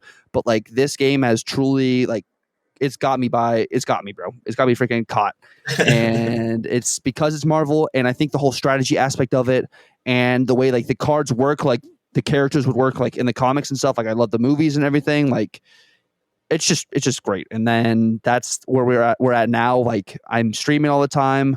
I'm posting my clips on TikTok, which TikTok for Marvel Snap is starting to get much bigger, which is awesome too, because creators are like, you know what, let me post my clips on another platform besides YouTube and see what happens. But I just love this game, and I'm so glad that I started, playing this game because it just brings so much joy to other people and it brings joy to myself as well. What about you, Robo? Well, I guess my card playing games go back to college. I played poker pretty seriously. I was pretty good at it. And then after that, I went to Hearthstone in about 2015, and I played up until December of this year pretty seriously. So about, I think it was 2020. I was just watching YouTube, and I don't know if anybody in chat listening knows about Hearthstone creators, but I noticed Zeddy and Ridiculous Hat and Trump and all these people I would look up to. Yeah, shout out to Hat, seriously. So I just created a Twitter account and I just started commenting just for fun. I had like 4 followers forever. D Money was my 8th follower. And then after that, believe it or not, people started following me. I would just comment my thoughts on the game. Then I started making memes on Reddit, which really sort of started the engines. I went viral quite a few times. And from that, Ben Brode was the original on the original design team of Hearthstone. So I'm kind of a Brode stan as well. Really like what he does for the CCG genre. So I knew I was going to check this game out regardless. I got into the beta. I liked it. I was still into Hearthstone, but after I started unlocking cards, it was game over. And then I started learning about the variants, and the variants, believe it or not, in my opinion, make the game even more fun. I get a new variant. I want to design decks around it. Then the community part happened where, I started meeting everybody. And, just putting on the stream, people coming by, people I look up to, people I watch on YouTube, just chatting, commenting on my stuff, randomly raid Tuccrr, and now he's one of my best friends. Like, so many things have happened, right? We're on Super Tech Gods podcast last night. Like, what world would I ever have thought that I'd be invited to a podcast like today? Like, I'm really appreciative and very humble of my story because I've grinded pretty hard, to be honest. I've really tried to make a name of myself, and it's really taken quite a bit to get any sort of platform at all. And the fact that people watch me, and not only just watch me, they enjoy me and my decks, and the community is just such a delight to talk to. So creator program and myself making content, stay tuned. There is stuff in the works for that. I have a full-time job. I'm in cybersecurity. That's sort of priority number uno. I gotta eat. But other than that, I really am passionate about the game. I'm passionate about content creation. So stay tuned for that. And really happy that this game exists because, I don't know about you guys, but sometimes I'm just like in bed looking at the ceiling, trying to figure out what cool decks I can make, right? And it gets my mind off of the madness when I open the door. I've made 3 decks during this podcast. 3. I didn't know we were that boring, Glazer. You're not. You said something. Someone said something, and I was like, "Fuck." And it was like, I got to get this down. So I threw him in there. It was like, yeah. I literally, I make decks all the time. Like, if they had 70 deck slots, I'd have 70 deck slots filled. Yeah. And the Twitch drops, also, that was really good. I got my overlay done. Shout out to Drewski. Anybody listening needs an overlay. Shout out to Drewski. He's on Twitter. And he did a white glove treatment for my overlay. And the thing is awesome. My viewership on average went up, plus the Twitch drops. Getting more, not only just rewards for everybody, but recognition for the game, right? Like, somebody could download the game or see an ad for it and be like, oh, I can get some free stuff. Oh, I can get, even that mystery variant. Oh, I can get a cool variant, I think that really helped. And seeing the numbers that the creators are getting was heartwarming. Not just the big ones. Not just the 10,000s and the 6,000s, but shout out to KK Sparkles, Doug Pye. They're 900, 800. Like it's great seeing your friends succeed and this game succeed. So Awesome. Tuccrr, any thoughts about the Twitch drops or any of the creative program, PC launch, things that Robo over there touched on too? So I think the PC launch was one of the best things Snap could do, especially before their 1 year. And I think the turnout we got from the PC launch and Twitch drops at the same time was so healthy and so beneficial for the game. I think it honestly rejuvenated some of the player base. And that's another reason why we saw Snap pop off. And it was a consistent at least 3 or 4 days where Marvel Snap on average during the middle of the day was averaging like 4,000 or 5,000 views overall during the category. And then this past week, it was averaging about 25 to 30,000 during the initial launch of the drops and going forward, which was freaking amazing. I'm in the creator program now. I'm not in the Discord yet because I've had some just issues with some email stuff, but I'll be in that shortly. But I think the PC launch was fantastic. I like the aspect of the creator program as well, like Snap giving creators the opportunity to be a part of more information and everything, and just with like the 10 codes that people are being able to like distribute. I think that's really, really cool and really great to be able to not only allow the creators to give back to the community. I think it's going to get more people into the community because it's like, I wouldn't be buying this season pass because I'm free to play. But now it's like, oh, I have an opportunity to get this right now just for supporting someone I already watch on Twitch or someone I've already seen somewhere on social media. I think that's great for just growth overall. I love the game and I love making content about the game too. Like we were talking about earlier, I like making that crazy Legion play that completely disrupts my opponent. Like what was it? Luke, I did a play actually 2 days ago on Luke's bar on like turn 5 of Legion, and I won the game because they literally could not play another card since Luke's bar was all 3 locations. So I think that's what's awesome about like TikTok, YouTube Shorts, and everything too. Is like if you're playing, a meta deck, you might be seeing the same stuff all the time. But if you're playing a meme deck, there are some interactions you get that are legit. Like, oh, I am so glad I was recording that because I don't know if I will ever get that again. And it just makes the game so much fun because it is RNG, which I mean, that's what makes you either hate it or love it. Because sometimes you draw that Zabu on turn 2, and sometimes you don't draw that Zabu until turn 6, and you're like, man, I was not able to play a single card this game, really. So, of course, that just depends on what deck you're playing, whatever, too. But I think the game is going to be able to transition into such a good spot. And I think with the PC launch, that really helps. And I think the 1 year patch or update is going to be huge. I have high expectations for it. If it's not huge, I mean, I might be a little disappointed, but I'm just glad overall that my friends are like, why are you playing this niche game? Like, what if it just dies? I'm like, I don't think Marvel Snap's really in a place right now where it's just going to die. I think it has longevity, and this 1 year is just a great staple point for an initial start to an inevitably just great game. I wanted to add too on the 10 season passes that they're giving the creators to give out. I don't know about you guys, but when I was younger, I wouldn't be able to afford a collectible card game.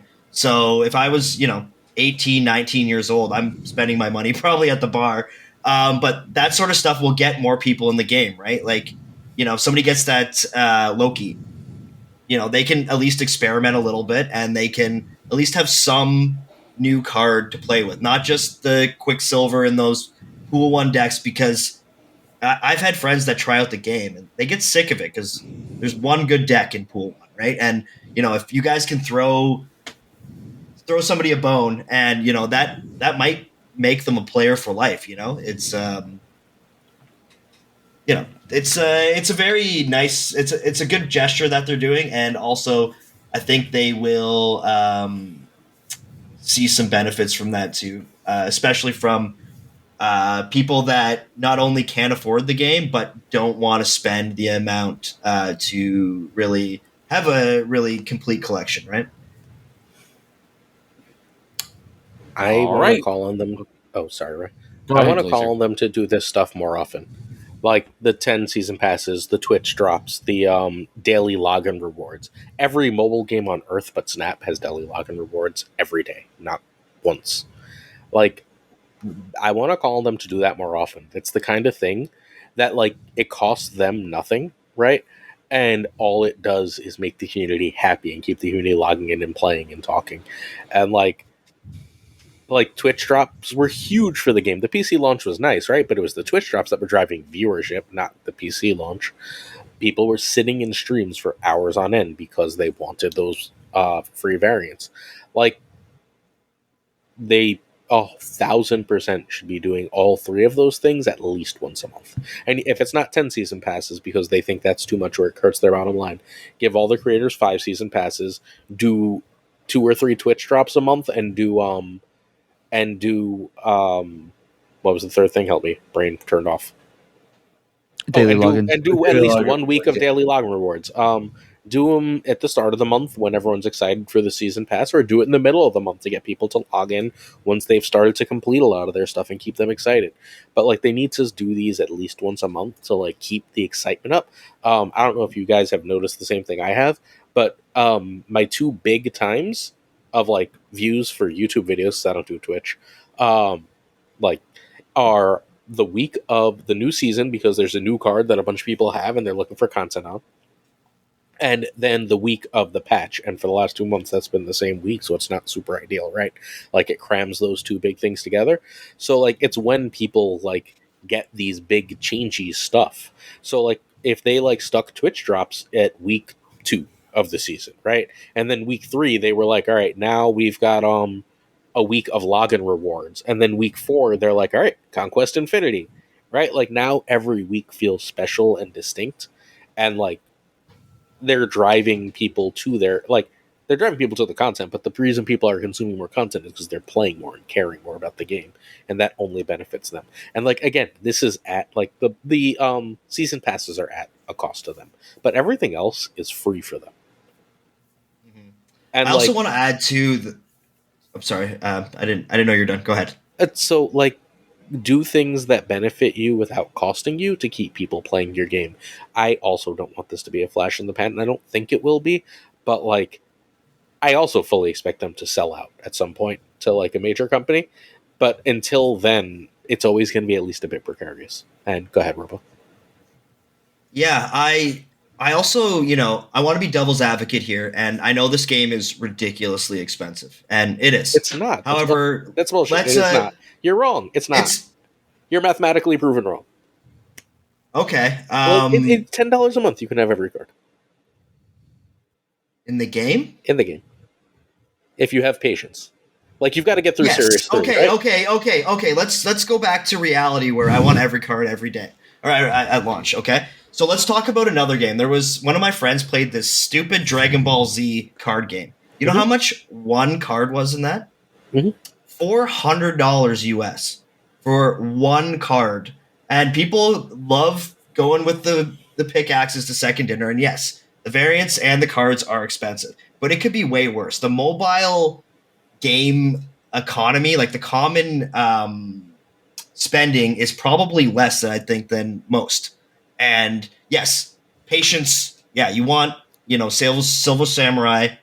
You can wait, but I think by the time you're Series 3 complete, as of right now, according to the math, for $10 a month, if you spend your gold exclusively on Token Tuesdays, so you have to actually have discipline. But if you spend the $10 a month, complete all your dailies, complete everything else, you can get every card at launch. That's not the ideal experience, though, in my opinion. Yes, it's great that people can do that. I also wanted to add, too, that I think the economy is almost 100% going to get better. I think in a year or so, we're going to have a rotation. And when that happens, they're going to want... The reason they're going to do that is, yes, they need to take out the Shang-Chis and all the stuff and take it out of standard rotation, like most card games, too, do. But it'll also bring an influx of new players because they will need to make the game cheaper. And as a standard rotation comes in, you're going to need less cards. So I do believe that in general, the economy is going to change probably in the next year and a half. You guys can quote me on that when rotation happens because of necessity. People think that caches are never going to change. I will bet, a nice steak dinner that they will. There's no way that when they do this rotation, they're going to be throwing gold tickets and 50 tokens at people. There's absolutely no way that they can pull off that kind of monetization and expect new people. If they just want to milk us, sure, but that's not what happens with CCGs. Hearthstone was the most expensive card game by far when it came out. It was ridiculous. Ben Brode was driving the car at that point. After he left, not only did there used to not be duplicate protection, right? So you could open 40 packs, get a legendary the same. They switched that out.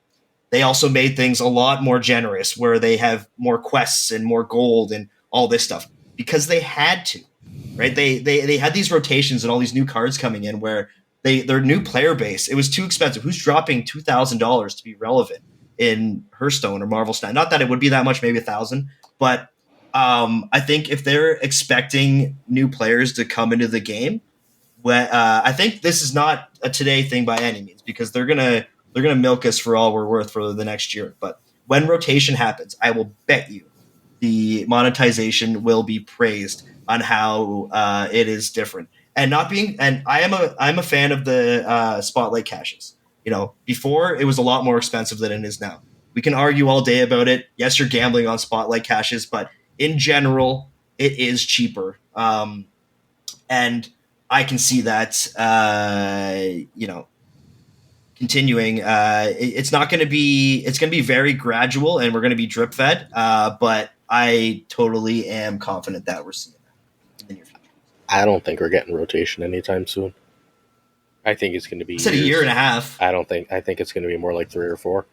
I think because they release so few cards, and because the card pool is so small, we're still not even at the point of a set of Magic. And I think it's going to be a while. I'm not against rotation. I love rotation in games. I like change. Anything that's what about power level though? They're just going to keep increasing the power level, right? So the base cards that people start with, they're going to get pushed down. They have to do a rotation. So I think what you do is you start I think Series 1 and Series 2 remain relatively similar, and what they have to fix is Series 3. They have to just be all right, you get 10 cards when you first enter, or 20 cards when you first enter Series 3 as a starting point. I've said forever, I think Series 3 is the real choke point of the game. Most of the people that I know who quit in the doldrums of Series 3 when they feel like they can't get a good deck. Almost ever, I think the new player experience is fantastic. I think Series 1 and 2 are super duper fun. They're not great. Well, they also trick you to think that you're good at the game too, which is great. Yes, the way they designed it, where you win at the beginning till I think it's rank 30, you can't really lose, right? Yeah, but Series 1 and 2 are both fun and easy, and they make you think you're good, and they get you going, and it's when you get to Series 3 and you're all right, rank 60. And I've got these 3 Series 3 cards, and wait, what did I just get hit with? That, you're just why? What am I doing with my time? Bye. I will always argue that is where they need to, fix it. And I think the fix is simple. I think you just say, I think it was Roy's idea, actually, where you just, when your first bunch of caches, or your first cache on Series 3 is a super cache, where you get, Roy, what was it? 10 cards, 15 cards at once. Yeah, you just get batches of cards at first that burst you through the first part of Series 3 so that you can play real things. Why wouldn't they put a $99.99 price tag on that though? Because then everyone just gets to Series 3 and quits the game immediately. Well, what they do is they put it on what they currently have, those bundles, right, that let you skip a bunch of levels. So they do batches after $100, right? Once you put $100 in, you've gone through 3 super caches, right? Which is say 30 cards. People would do that I can see that. Particularly as it grows bigger. But again, I mean, I'm not a card game economics expert, but definitely we will get rotation at some point. I think it's probably between Robo's number of 18 months and Glazer's 5 years, because Marvel Snap, while it feels like a big card game. It's not actually. It really isn't. It's not as big as Hearthstone was when it rotated. Like, there's just not that many cards, and you see this, like, just how much repetition there is across deck lists, right? They're like, the cards are not that polarizing, that there's just like a lot, like Jeff, for example, right? The fact that there aren't two universally good 2-drops that should fight each other, that Jeff, sorry, Glazer's YouTube troll, that says Jeff should not be in every deck list. But like, I think there's still room for the card pool to grow before they rotate it. They will at some point rotate it in the like medium future. But when we say medium, I'm talking like history medium, not like medium like Twitch, which is like 2 weeks from now. Like, if the change hasn't happened in 2 weeks, that's too far. Like, it's coming, but not like something that like you should spend time worrying too much about right now in your life as a Marvel Snap player. But all right, are we ready? After all of that wonderful discussion of ourselves and rotation and Twitch drops, to talk a little bit about our favorite decks right now. All right, what is the first one? If we can just let our loyal listeners and loyal viewers know real quick what our favorite decks are right now. We're starting with who, Aaron? Tuccrr. What's your favorite All deck? Tell right. us about it with your bad So taste. So, right now my favorite deck is, of course, the Shuri Red Skull, which you guys have definitely seen through all sorts of freaking seasons so far. I personally like this deck the most, though, just because I like Sauron a lot, which, I mean, he only fits in a specific archetype, but I like kind of just like being able to throw an Ebony Maul down kind of whenever I want, that 1/7. Of course, you have to draw Sauron in this list to be able to play Maul plus like pass 3. But this list, the only move card I have is Vision to be able to move into any of those lanes. Not every single lane, because he's not as versatile as Jeff. But with him having 8 power now, that's definitely a plus. And I have Enchantress in here as well to kind of help, negate some of these ongoing abilities. She's kind of a flex card, though. I sometimes rotate her out with Shang-Chi. Kind of just depends on what I keep running into. And then normally in this list, you're going to see actually a Sunspot and a She-Hulk instead of Vision and Chavez. But I actually used this in the tournament at SnapCon, and I'm a believer in the Chavez to help me draw my Sauron and my combo cards early, or just truly actually draw them. So that's why I have Chavez in the list instead. And honestly, it definitely has been paying dividends, and I've been winning more of my games because I knew what I was drawing before turn 6. And knowing if I don't have the cards I need before turn 6, it is just a retreat. So that's one of also the main reasons I just love Chavez in most lists, depending on power output you have. Like I know we were talking about earlier, different lists, and I was taking out Chavez for like a Dr. Doom. But I think having Chavez in here helps you get your combo more consistently. And then, of course, if you can get your armor down on 2, you more than likely are going to end up winning your game. Unless you get what happened to me at SnapCon, where whenever I even played armor down, it immediately got Enchantress, and I just would auto lose because Shang-Chi is, a huge threat. But yeah, this deck loses, and I mean loses to Shang-Chi. So your odds here are to lose Prio on turn 5. And then turn 6, you're able to play that Taskmaster on another lane to be able to copy whatever power you played on your Shuri.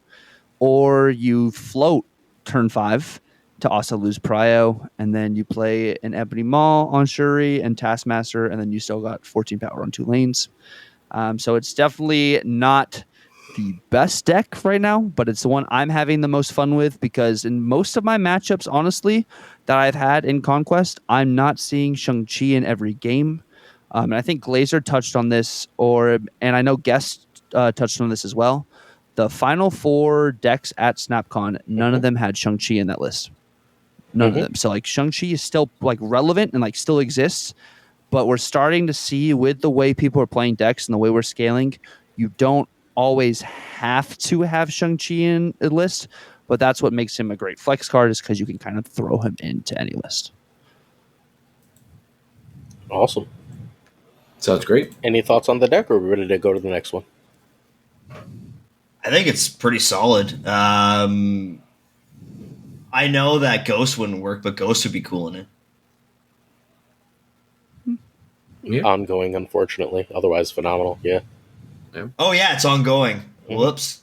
If only it was like Leech.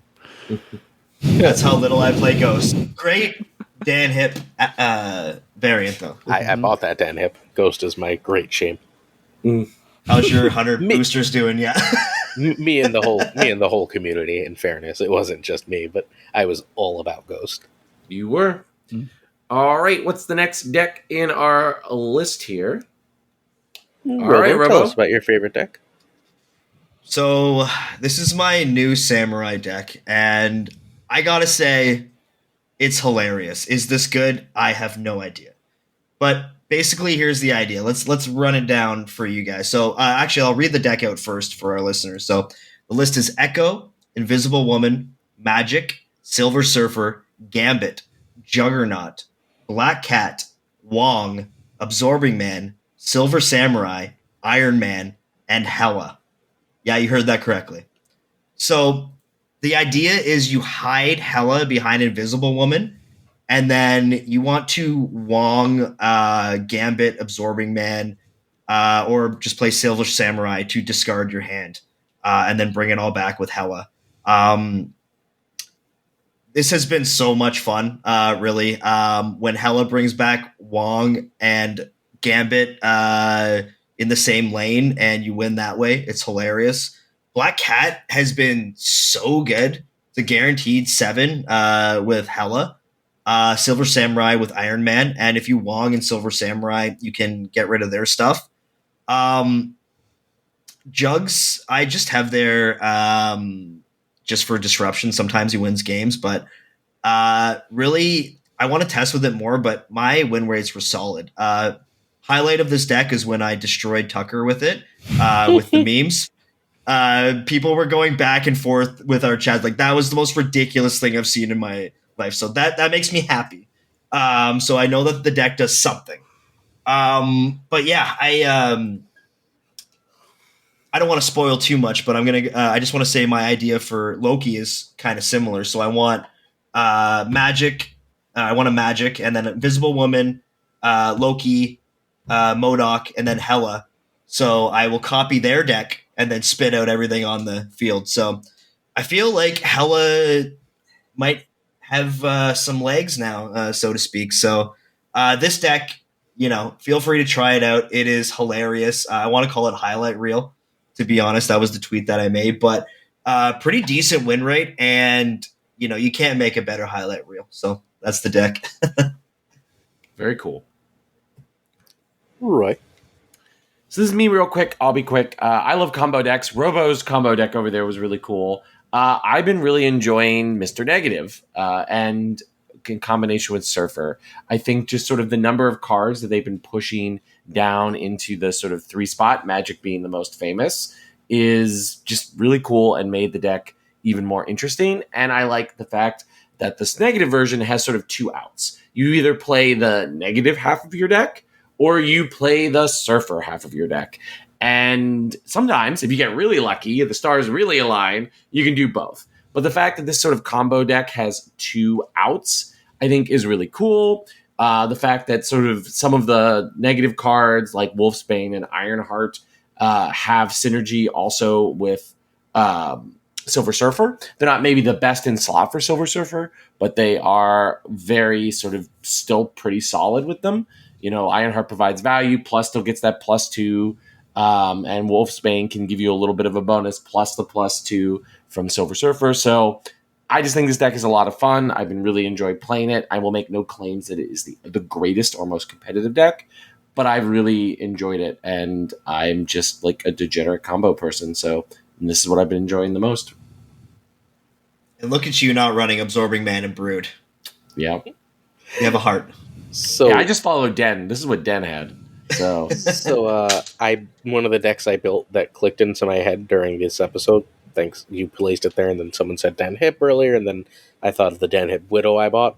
I think there's a Surfer Darkhawk negative deck now Mhm. There you because go. Rock Slide and is no longer hurt by negative, and Black Widow is helped by negative. So there's probably something there. I need to figure out how to get past in it.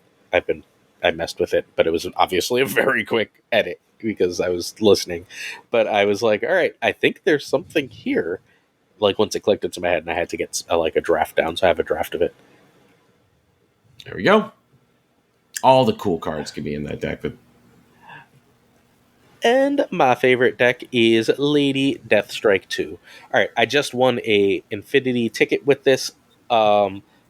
A couple hours ago, while Hasa has told me that he would make everyone he's ever met subscribe to the YouTube if I can win an Infinity Border with it. So I'm messing with it. I don't think this is the version I'm going to play a lot of. I'm going to tell you the 2 cards I changed since playing it. But here, the deck as of right now is I'm going to go through the boring cards: Forge, Sinister, Brood, and Absorbing Man, along with Iron Lad. So I know what you're thinking. It is not that deck. The other cards are Okoye, Jeff, Nakia, Shang-Chi, Lady Deathstrike, Black Panther, and Zola. Because if I can Okoye and Nakia, my Lady Deathstrike is going to be a 6-power card. If I can do those and Forge, I have a 9-power with no extra shenanigans Lady Deathstrike, and then I can Zola that. Which seems like it's pretty good. I could also do all those pumpy things for my Black Panther, and then Zola that. And those 2 things are good. It was not running Zola when I hit gold with it. It was running Death in the Zola spot. And basically, we were like multiple times, we're like, Zola would just win this game. Why is Zola not in this? And like, it was running Killmonger with only 0 1-drops. And Death, and I was like, well, that's good against Thanos, but like it's not great. So we added Sinister and Zola. I'm pretty sure, and this may be wrong, right? But like I'm pretty sure what I'm gonna do is I'm gonna cut Sinister and Brood. And the other thought I had was I'm going to add X-23 Dakin and then put Killmonger back in. And then I'm just gonna go to town. Did you try with Magic? I don't like Magic because she's not safe. Oh, okay. So like I don't trust her. If you don't draw Zola, how does it go? I don't need Zola. I didn't run Zola and it won perfectly fine. I won an Infinity Ticket without Zola. I beat a straight destroy list like relatively easily, and I beat the crap out of the Brood Me with it already. So some games you go like Okoye into Nakia into Absorbing Man, and then all your shitty little cards have +3 power.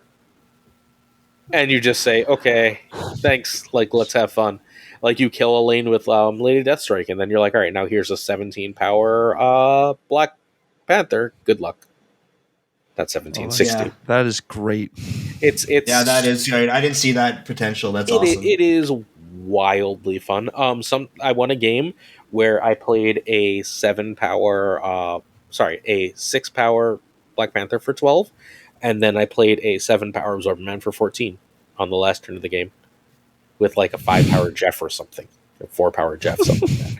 And like it was just like, all right, cool. Like I'm just gonna drop all these like crazy powerful things. No, it was a 5-power Jeff all over the place, and like stop me if you can. So what I ended up doing, what I'm going to do, like I haven't tested this at all yet, I don't know if it's right, is I cut Jeff for X-23, I re-added Killmonger for Brood, and then I threw in Dakin for Sinister. And I feel like if I can do like the Dakin Zola seems like it's probably pretty good. Or if I can I want to, like, my dream scenario is to on turn 5 be able to, because of what's her name? I can't think of the stupid card's name now. Strike? No. The X-23, because of X-23 get Zola out on 5. I want to have 3 Dokken shards, right? And then I can play them all and Killmonger them on the last turn of the game. It seems Wow. like it would be, a couple of 32 power Dockens. That's and that doesn't seem hard to pull off, right? The play is just Dokken on 3 on turn. Have X-23 out, Dokken on 3. I guess you would have to with that version on turn 4. You're not going to be able to do it. Shit.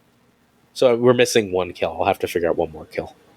But we're close. The deck is close, and it's really, really good. It's a legitimate deck. It's a real deck, and it's very close to being super duper strong. Yeah, buffing Absorbing Man and then having Brood and Mr. Sinister, that's a very interesting concept that I haven't fiddled with. So I actually really like this. I feel like I can. Yeah, you got the toxic side out of me with this, which probably isn't a good thing. But there's some iterating to do with it. Other theory is I could Muramasa Zola the Muramasa shard, and then play Killmonger the last turn of the game. Now we're just being silly, Glazer. There we go. It should work fine, right? Well, we gotta hang out. I need to see this. Yeah. I'm sure our loyal listeners and loyal viewers appreciate everybody sharing what they're playing right now. Let's bring us to our final segment for this evening. Nope. 2 more. I deleted the segment. It's done, Glazer. Okay. I actually deleted it from the slideshow. We're not doing that. Yes, we're doing this. All right. So real quick, our guests here are going to tell us what is their tip for getting better at Marvel Snap. Give one quick takeaway for our loyal listeners and loyal viewers, Tuccrr, of what you think will make them better at Snap. The more unconventional, the better. I think, honestly, losing games is going to make you better at Snap. Losing games so you can find out, honestly, what type of decks people are running at the moment. Because a lot of people throw in some wonky stuff, and I'm not necessarily saying you need to lose every game, but I think sometimes sticking around for a full first game of Conquest, if it's not a lot of cubes gambled at the moment, or if you just, I don't know, if you just get through the first game and you lose 2 at most, but your opponent plays their entire combo, and then you find out a better reason how to counter it, or can just kind of read what they're playing. I think you kind of have to lose at this game to get better at this game. Some of the most painful losses you're going to receive are going to make you want to build a deck better or take more time to understand your decks before trying out those Conquest ladders again. That's really good, advice, Tuccrr. Robo. Playing the game, very important. Just learning all the cards, all the locations. I win games because I predict things. It doesn't take a genius to know when Galactus is coming out, but if you are running Tucker's deck and you have to skip because you think they're going to Shang-Chi, that's where the real skill comes in, right? So know the cards, know what they do, know the locations. Play lots of decks, don't get tilted either. This game is very tilted. Go take a walk, do something else if you're losing a lot. Don't take things personally. Don't get all angry and upset because you're going to continue to lose.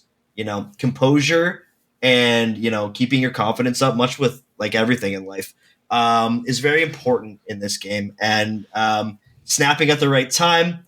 Like we said, that's 60-40. If you think you're winning, you're probably okay, but make sure that you know what is going on the board, your surroundings, locations, cards, etc. And being good at quick math, we've all heard man's not hot, but quick math is really good. If you can figure out, the numbers really quickly, that's going to help you out a lot. So there's my tip.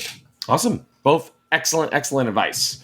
Which brings us to our final segment for the evening. As every week, this one is the quickest it's ever been. Because for the first time in Snap Judgment's history, Glazer and I agreed on something, but also agreed with our guests, which is there is only one good rock slide variant, and that Let's is go. the holiday one.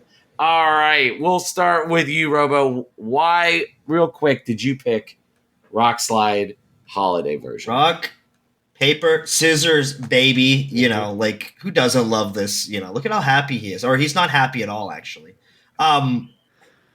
You know, I've never bought a gift for a sentient being, but you know, I'm sure that's not it. But yeah, great variant. I don't really know if there is one that I want more. I want this inked, and yeah, I'd probably keep it gray and inked. And I guess if I was choosing, a black Kirby would be the best, or a white Kirby.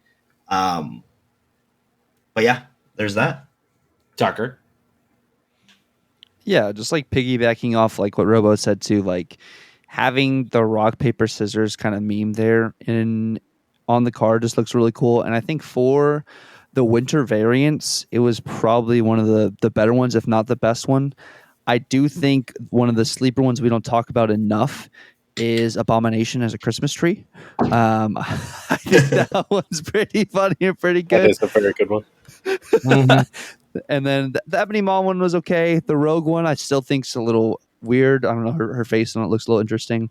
But I think when you get hit by a rock slide, I want it to be a meme rock slide I'm getting hit by. Like if I'm getting rocks in my deck, that's going to completely offset my RNG. Hopefully not. I want to be able to joke at it a little bit. I actually have not seen any crazy splits of this card either. I don't know if it's just because I haven't run into them, but I do this card, like it's just so great. Just the meme. The meme looks good. You got the fireplace going on too beside him, the Christmas tree in the back. It's like it's just fun. Very, very fun. What's your dream split, Tuck, with this variant? My dream split with this one, I'd probably do inked with a red Kirby, or inked or gold with the rainbow Kirby. I think this one deserves to kind of just pop. Oh, that'd be very Christmassy too, wouldn't Mhm. it be? Yep. What about you, Glazer? Gold with red Kirby is got to be it, right? Sure. Roy, what are you thinking? Oh, if I was dreaming right now, I would actually be asleep. That's how tired I am. So I have no dreams for splits. But what I do dream of is us moving on to the very end of our episode, where we once again remind our loyal listeners and loyal viewers who our special guests are. We'll start with you, Robo. Tell our loyal listeners once more time what you do, where to find you, and what they would get if they consumed your content. So all memes, you know, we like to have fun. You know, Tucker and I also battle every night pretty much too. But yeah, lots of memes. I play a lot of hip hop. You know, it's very interactive as well. I like to make sure that I'm chatting with everybody. I'll play your decks. We can play together. It's Lil _Robitussin1 on Twitch and Lil _Robitussin1 on Twitter. TikTok and stuff will be coming soon. I don't really, not too active there, but stay tuned for that. Thank you so much. All right, my turn to talk about Robo. Robo is an extremely chill time on stream. Really good, positive, consistent energy with some of the best music in Snap. I don't think anyone in Snap outside of the two of us actually knows who Talib Kweli is.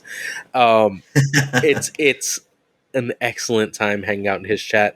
You are going to, like, he's said that he plays memes like 15 times, and like, not to call bullshit, but at least a little bit bullshit, because like he doesn't play memishly, right? Like it's really solid, strong plays all the time. It's really consistent play. Like the deck might be a meme, but the games are real.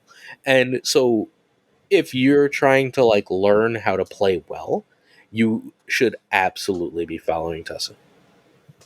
Thank you so much, friend. No problem. Awesome. Robo, you did say what your Twitch was real quick, right? You did actually say it. Yeah, it's Lil _Robitussin1. Cool. All right, that brings us to Tucker. Tucker, same deal.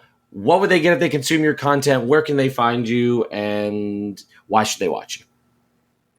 So I stream at Twitch. It's going to be Tuccrr, Tuccrr. I also post content on TikTok and Twitter, trying to get better into YouTube. I think that's something I'm truly going to Let's work on in the go. future, putting out some like actual gameplay, some deck knowledge and stuff. But on stream, when you catch me live, it is high energy for the entirety of the stream. I have headphone warning in my bio because we are loud, not obnoxiously loud, but we are high energy all the time, no matter what hour of the day it is. We are there, we are vibing. And when you do watch me, you are not a viewer, you are not a chatter, you are one of my friends. And in the kingdom, we are a community of people. We are one of the most, I'd say, supportive, friendliest, and nicest communities to anyone and everyone. Your voices will be heard. Your messages will be read. Like, we just love and support each other. My gameplay is sometimes hit or miss. Sometimes we win some, we lose some, but the entire time for like the duration of stream, we have fun. We are talking, we are vibing, we are laughing. And like at the end of the day, like my goal is to make at least one person smile. And if I can make at least one person smile, you don't know the impact that has on that person. It could affect their day, their week, their mindset, whatever. Like, I want to help promote happiness for other people because we are here to just help other people out. Yes, you're playing Marvel Snap. Yes, you want to learn more about Marvel Snap, but like, you wouldn't be here if you weren't like truly, invested in trying to get better, or if you didn't want entertainment or anything too. So like, I want to be able to help people either even get better, or most importantly, I want people to be able to feel happy and feel loved. So like, I think that's definitely something we provide, and definitely something I want to continue to do going forward, is just making sure everyone feels heard. I know what it's like to be a loner. I know what it's like to be left out. If you follow me, you hang out with me, you will not be alone. So, first, you make me smile every time I watch your stream. Second, and I think this is important for our listeners to know, on stream, I feel like you two have opposite personas than as we're hanging out tonight. Like, Robo is like more like loud and like out there tonight, and usually that's Tuck. And Tuck is more like laid back and chill, and usually that's Robo. And I think that's really interesting at the very least, and like is informative for like everyone to just know. I think it's cool, but like I was genuinely surprised because it's different from what I'd expect the norm. But I'm going to tell you this every night before I go to bed. Tuck knows this. I do my like writing and my last video before bed, and then I make sure I pop into Tuck stream because I know I'm going to go to bed with a smile. I know I'm going to get a nice warm welcome. I'm going to get to hang out for a few minutes, see a cool, usually very different deck, despite the love for Shuri earlier. I'm gonna laugh. I'm gonna be happy. I'm gonna watch a quick good game of Snap, and like I'm gonna go to bed in a good mood. And like, what more could you really ask for? It's almost always late night when I hang out with Tuck, and it's one of the best things you can do at night before bed. I appreciate you, bro. Appreciate you. Plus, when you follow Tuccrr, a crazy pirate shanty happens. So It does. definitely go there just for that, even if you're not going to stick around, which you should. But at least hear the shanty from your boy. Well, who doesn't love a good shanty? All right, well, let's shanty ourselves into wishing each other a wonderful, wonderful night. But that, of course, means I need to reiterate where you can find us on social media. Most importantly, we are on Twitter/X at SnapJudgeCast. We are the official podcasting partner of Marvel Snap Zone. Make sure you join their Discord. The link to that is in the description of this YouTube video or in the description on your friendly neighborhood podcatcher. There we go. Our email is snapjudgmentspodcast@gmail.com. We are on Mastodon at snapjudgments with an E at tabletop.vip.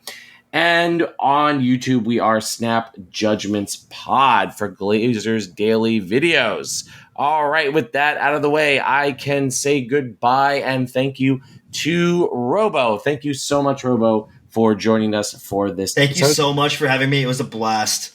Really enjoyed. You're always welcome. Tuccrr, same to you. Thank you so much, my friend, for shantying into this episode and we enjoyed your company, and you're always welcome back. Yeah, thank you so much just for this opportunity. Thank you for allowing it to be with Robitussin, my boy, as well. You guys are freaking awesome. You guys put out freaking fantastic content every week. When I see this posted, I immediately watch it, and you guys are freaking phenomenal. Like, for real. I really mean it. Thank you so much. All right. Appreciate you, Tuck. Last but not least, my friend and yours, Aaron Glazer. It is so wonderful to get to speak with you this evening.